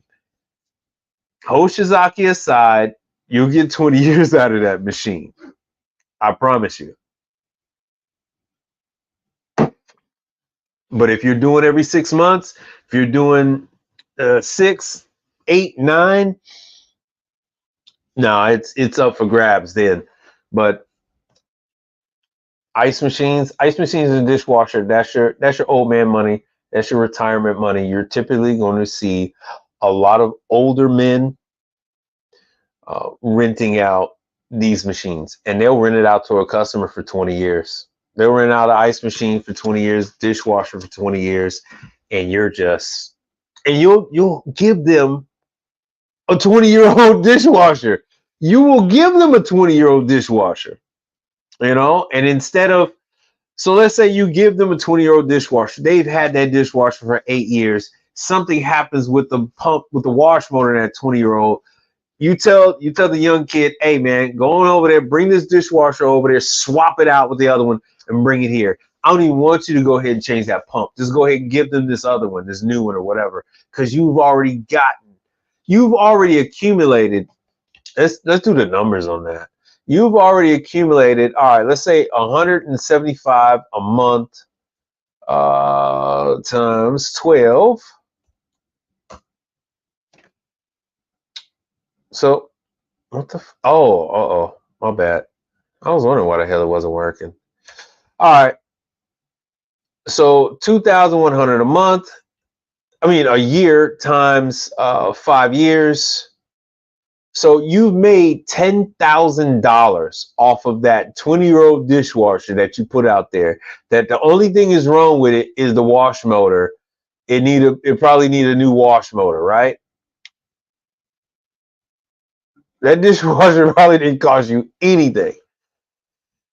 So this is really good money. It's really good money. And then there's other add-ons and all that other fun stuff. And it's the same. You can plug in the same number with the ice machine. 10 grand on a used ice machine, an older ice machine that you took and fixed up. Maybe you put a compressor on it. Maybe you put a brand new chill plate on it. Blah blah blah. So you might have $1,000 tied up into it, and in return, you're gonna get a return of 10,000 out of it. Just going in there, and this with that 175, you just go in there, dump a solution in there. 185, and then we'll do that. I'll do that times the 60 months. We'll do that like a car. So 11 grand off a lease on an older machine. That's yours. That's just money coming in every single month. And let's do this. So you can just multiply that times a simple number, 15 units. So you got 15 dishwashers out there, 15 ice machines that are already old. They've been out there running for 5 years. So that's 166,000 with a little change on it. 166,500 off of those 15 units in the field for 5 years. Like I said, this is your old man money.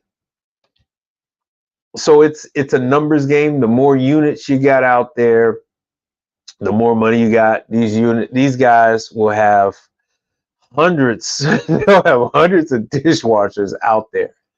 And like I said, there's a synergy involved, because if you get the customer and you rent them the dishwasher, you rent them the ice machine, now you've essentially doubled that money. So in 5 years, You take, so that's 20 grand from that customer, and from that one customer over a 5-year period. You know, like I said, that's your old man money. Your house is paid for, car is paid for.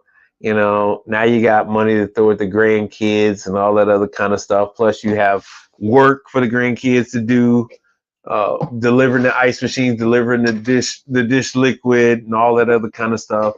Doing the light cleaning, because if you're doing the ice machine cleaning, every 2 or every 3 months, the cleaning quite literally will take you 15 to 30 minutes. If you're doing it, because there's no buildup. There's no buildup at that point. You're going out to that machine before there's any accumulation. So you're essentially in and out. If you're smart, you have the customer remove the ice before the kids come out there. Have them remove all that ice, put them in the white ice bins, or have them load up all their stations with the ice, burn the rest, hose the machine down, do it through a rinse cycle. Make sure you clean every item that senses the water, clean the chill plates, boom, and you're out of there. That's even if it's a 2,000 pounder down to a 350 pounder. You're in and out of there in 30 minutes, but you just have to do it every 3 months. Every 3 months, you're golden. 30 minutes every 3 months. And essentially, that's when you're bringing them new chemical anyway, is every 3 months. So that's just a little bit of information there. So it's all about your numbers. If you can get that increased, you know. Oh, let me do that again. So if you can get that increased, then that's your money right there. 5 years, hell yeah. Let's say you got 250 units out there. Ooh wee. Oh, come on, man. All right, hold on. $185 a month. You're charging that customer for 60 months. All right. So that's your 11 grand from that customer. And you do that by 250 customers. So the numbers get better the more you put out there. Now, of course, this is over 5 years. This is over 5 years. That's not bad. That's not bad at all. That's not bad at all over a 5-year period.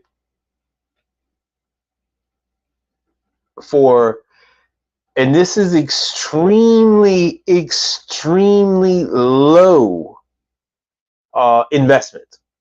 This is extremely low investment. And the reason why I say this is extremely low investment is you acquire the unit once, whether you give them a remanufactured unit or whether you give them a new unit. Even if you give them a new unit, you are the leaseholder.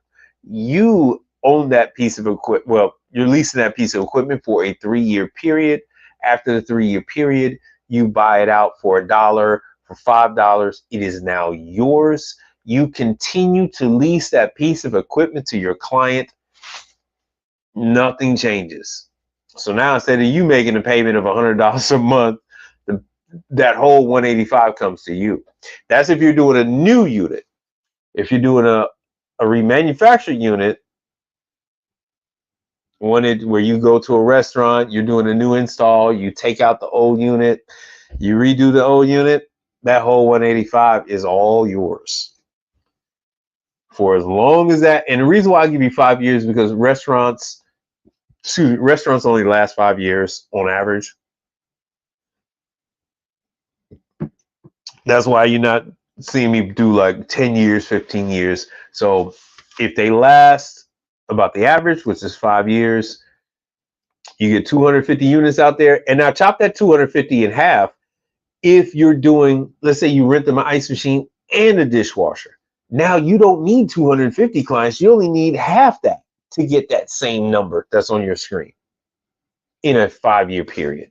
You're not running all around town hustling. Everything is scheduled. Everything is scheduled. You know, in 3 months, you're going out to Ray's Boom Boom Room.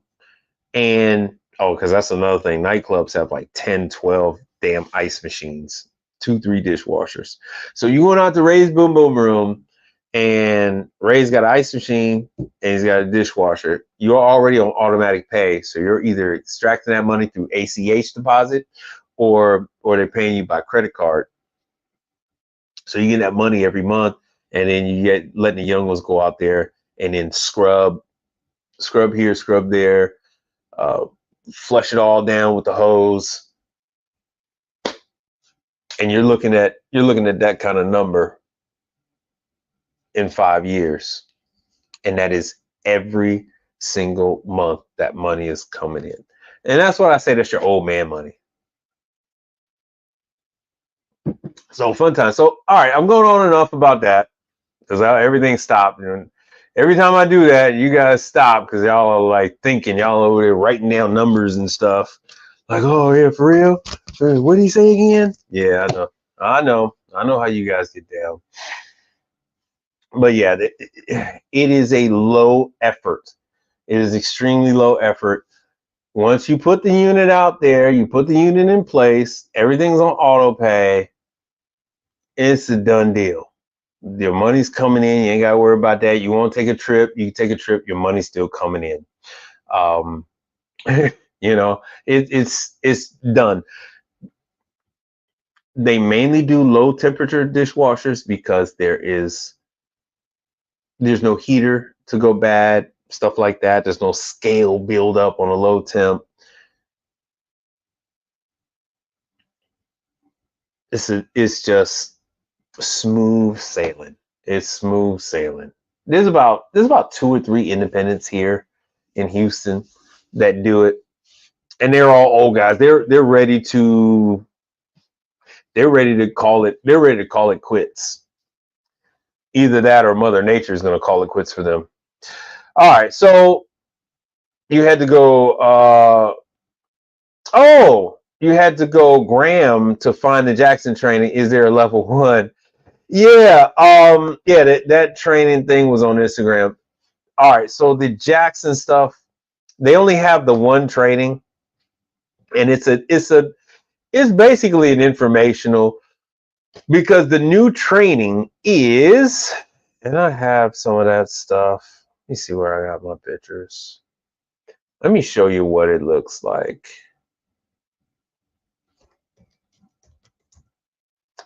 Jackson. Oh, there we go. Jackson. All right, so let me present. Hopefully I don't have any inappropriate pictures. I think that's what my wife was joining on to see if I was showing any inappropriate pictures. Don't know why, because ain't like she's 20 years old anymore.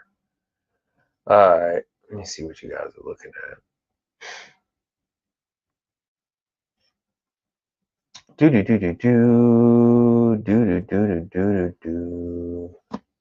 All right, so here's Jackson. Jackson. Where's the damn class? Oh, no, that's not from the class. That was when did I install that? I don't, no, I didn't.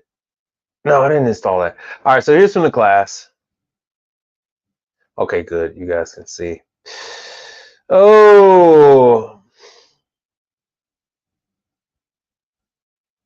right. It's on their Instagram. It's not on their website. Right, Maya. That's what I was saying. That's the only place you could find that.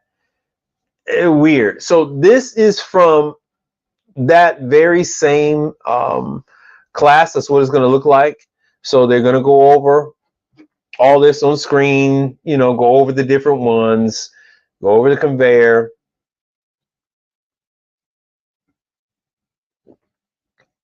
They're just going to explain to you how their systems work, which is very similar. And by the way, Jackson is owned by Hoshizaki. This is how they come. So if I did have a school, everything is going to come crated, and you're going to need not just pallet jacks, but you're going to need forklifts. So they forklift this stuff around. And then, so all these training units. So the facility I was at, he graciously allowed me to attend.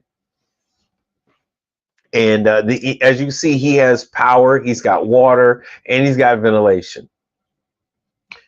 And he's been around for a very long time. That's their float system, which is much different than quite a few of the other ones now. The other ones went with a different style.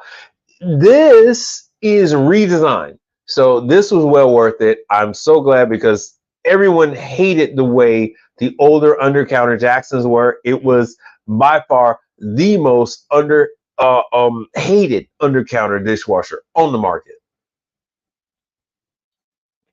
This is what they're doing. The school program is what they're doing to attract new clients. They went over what their warranty covers. Only 30 days. I don't know if you can see that. Yeah, only 30 days. So, yeah, they tell you, hey, look, man, if you see something wrong, other than that, man, this is going to be on you. So here it is. They went over that. So it's 1 year warranty or 18 months from shipment. This is just what the class looked like. How you understand the serial numbers, just textbook standard class type stuff. But we did have units there that we can see. And so I got this. This has, I'm able to scan any unit that I go to, any modern unit that I go to. I'm able to go ahead and point my phone at it and then get the current tech guide. So I get the full manual, the full tech manual for anyone. Like it says up in the upper right hand corner, it says tech manual or codes.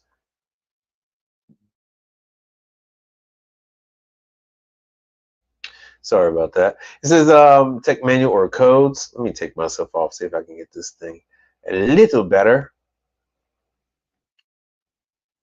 And that's some, I got my little Jackson hat and stuff like that, because you guys will see me wear hats from time to time, and that's why.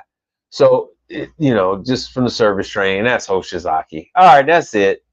That's the Hoshizaki thing. These are just Jacksons. This is from Jackson Park, Jackson Square in New Orleans.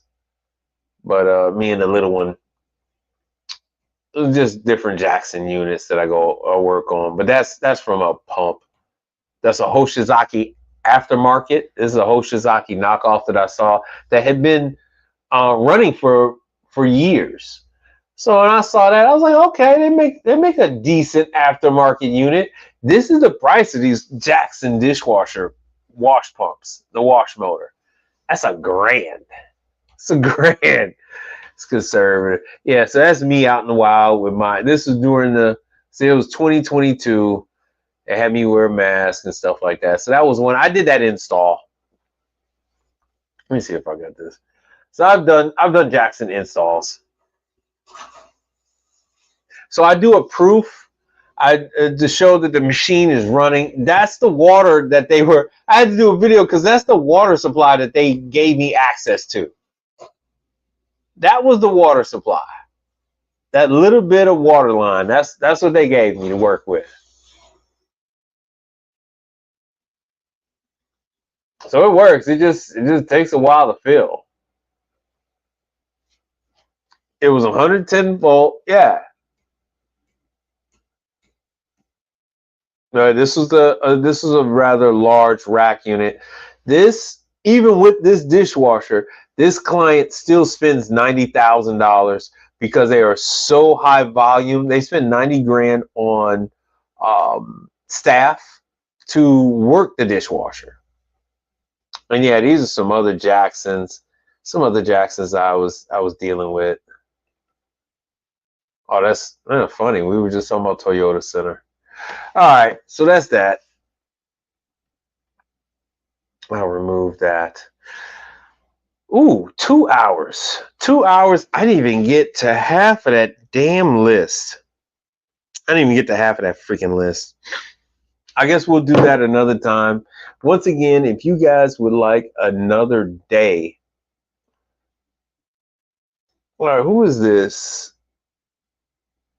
Chris Work on IG. What's happening?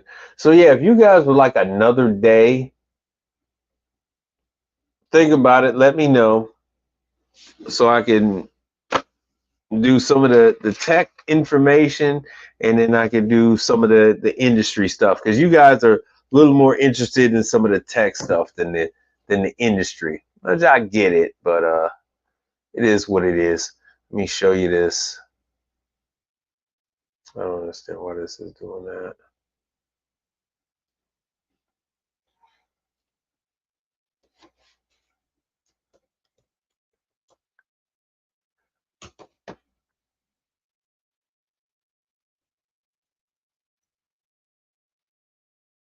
All right, 1 second. Let me show. I'm going to show another window. Boom. All right, got it. Got it. Got it. Got it. Got it. Got it. Got it. Got it.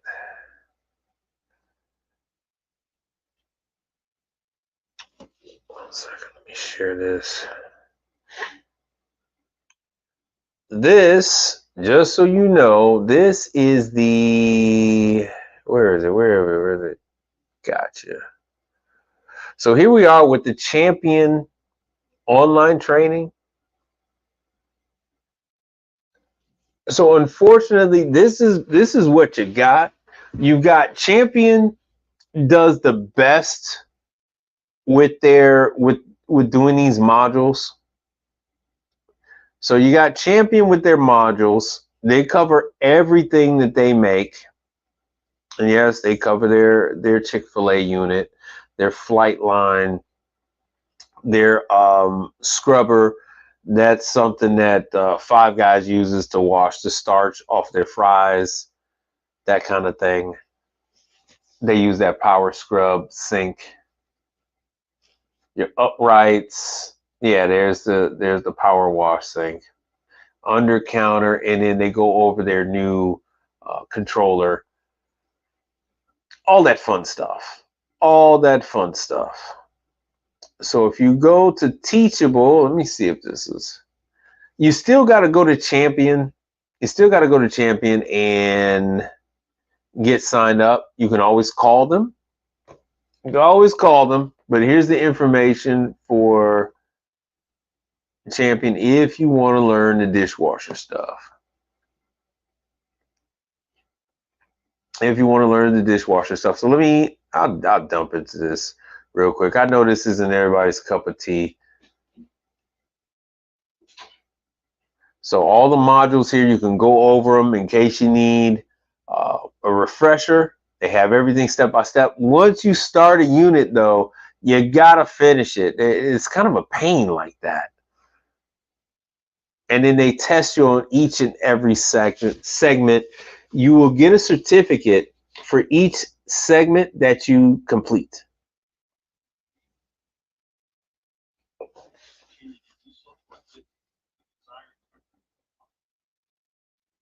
All right, and previously I already went through the fair use doctrine. Well, that was it. That was quick.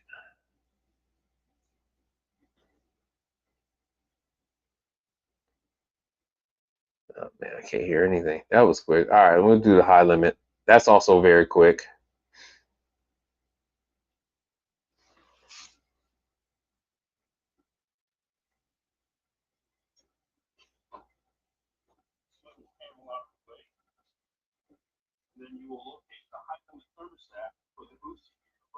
Oh wow, you can't see. Oh, you can't see it because I moved.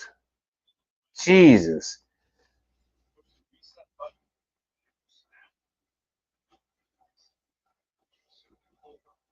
Let me go back. Sorry about that. Because it's that damn Teachable, if I move the screen, it'll blur it.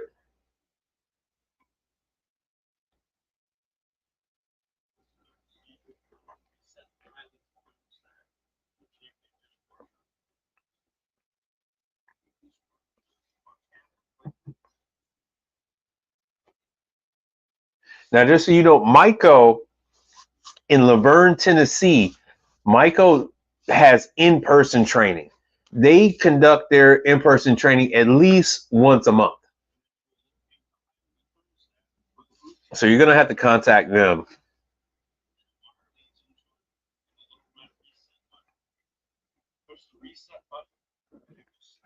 They're funny. They're really selective about who they have go out on their training class.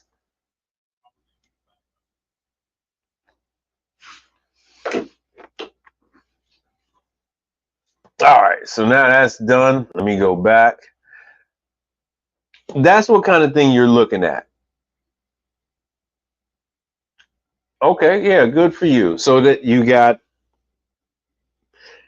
have these things that the industry has gravitated toward, which is all these online courses, these infomercial type things that they got going on.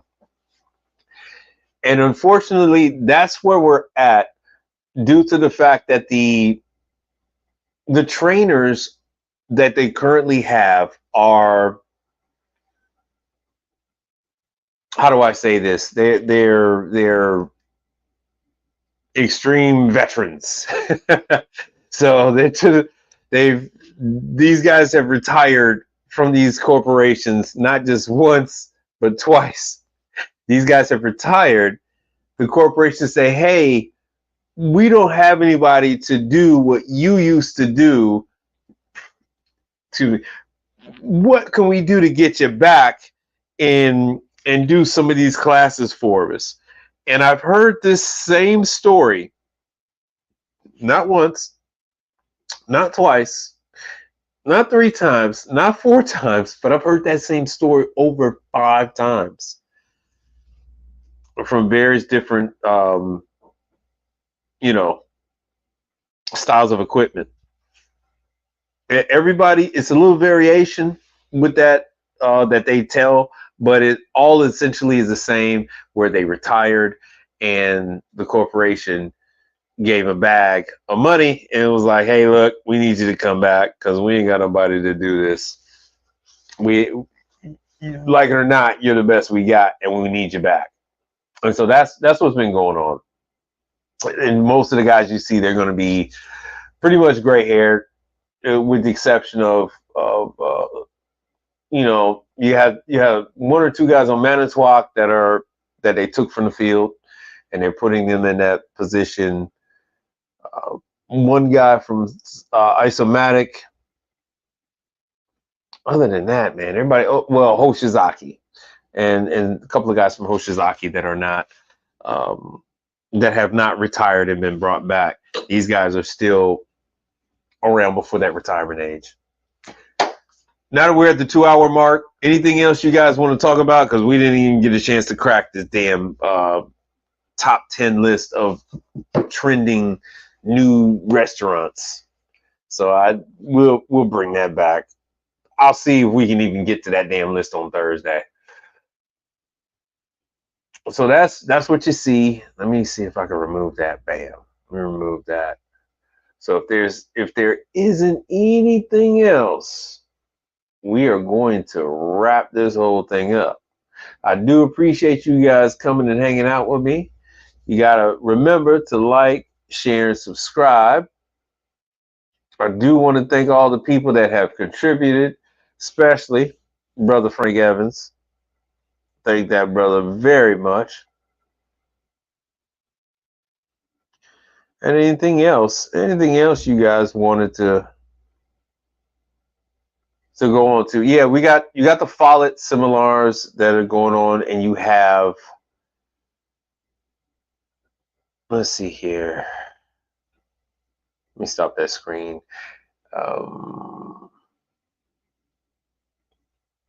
Don't forget that you have blending cup and all that. I think they have one tomorrow. I think you have one, I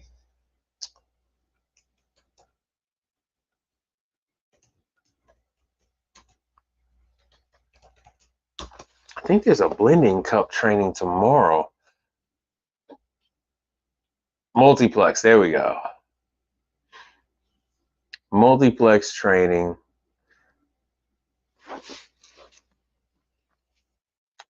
So here we go with the resource. training. I believe they have one.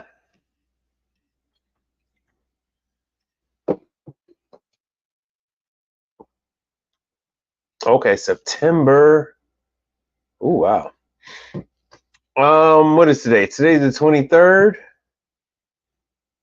Okay, yeah. So the 25th. So the 25th, you have the blend-in cup tune-up, which that's something that you're going to find in your McDonald's. So the blend-in cup machine is in your McDonald's locations. That is your McCafe machine. That's what gives people the iced coffee, drinks, all that kind of stuff. So if you're at all interested, that's what you got on the 25th of September and the 26th. Yeah, so the 26th, now you got your fresh blender training. And so your fresh blenders are, some of those are going to be in your gas stations, convenience stores, but you do have some fresh blenders in your restaurants. So that's coming up, the 25th and the 26th. Yeah, 25th and the 26th for the tune-up. So these are webinars. You get to, oh damn, you guys couldn't really see that. My bad. These are webinars. You get to, it's a live training class. You get to ask the instructor questions when it's all over with. You get to ask them questions. You're going to, I can't remember what the hell, I think they're using, what are they? Microsoft Teams, which I hate. So they're using Microsoft Teams. They're not going to see you. So if you want to turn the thing on and have it playing, you can do that. You can have the thing on, have it playing. I haven't seen, I don't know if you can actually leave it on and then rewind the thing after it's done. But you don't have to even worry about rewinding the thing when it's done, because these are already pre-recorded. So every single training, here's all the videos. Every single training, they already have videos for them. So there's the fresh blender.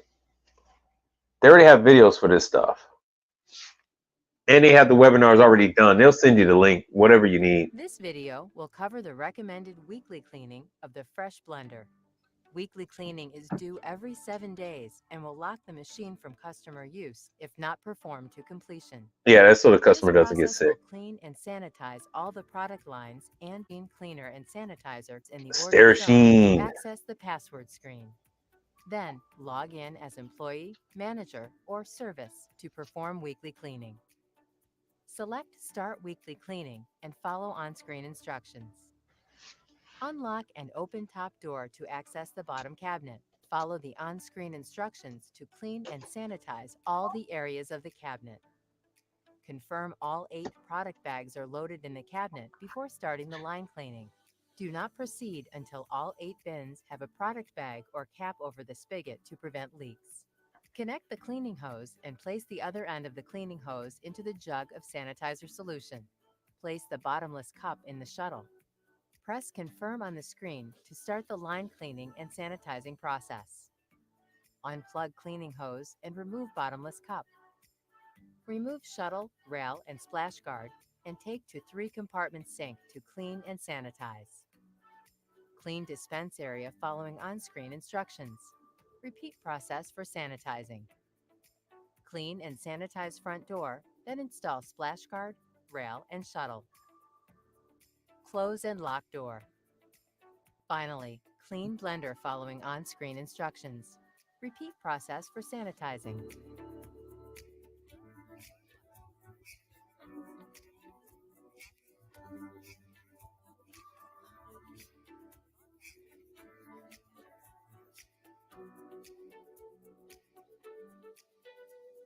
Press the Confirm button on the final cleaning screen to complete cleaning properly and reset both the daily and weekly timers. Log out to put the machine back into use. All right, so that's about it. And we are going to wrap this thing up.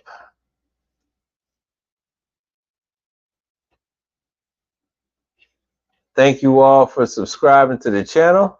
Stay tuned for Thursday's show. Have your questions ready, and then we can get into that.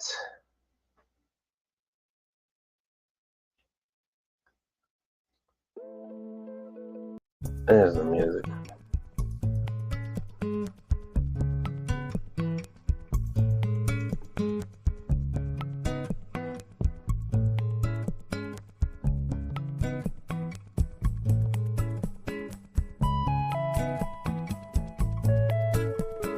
We are same, but different, but still same.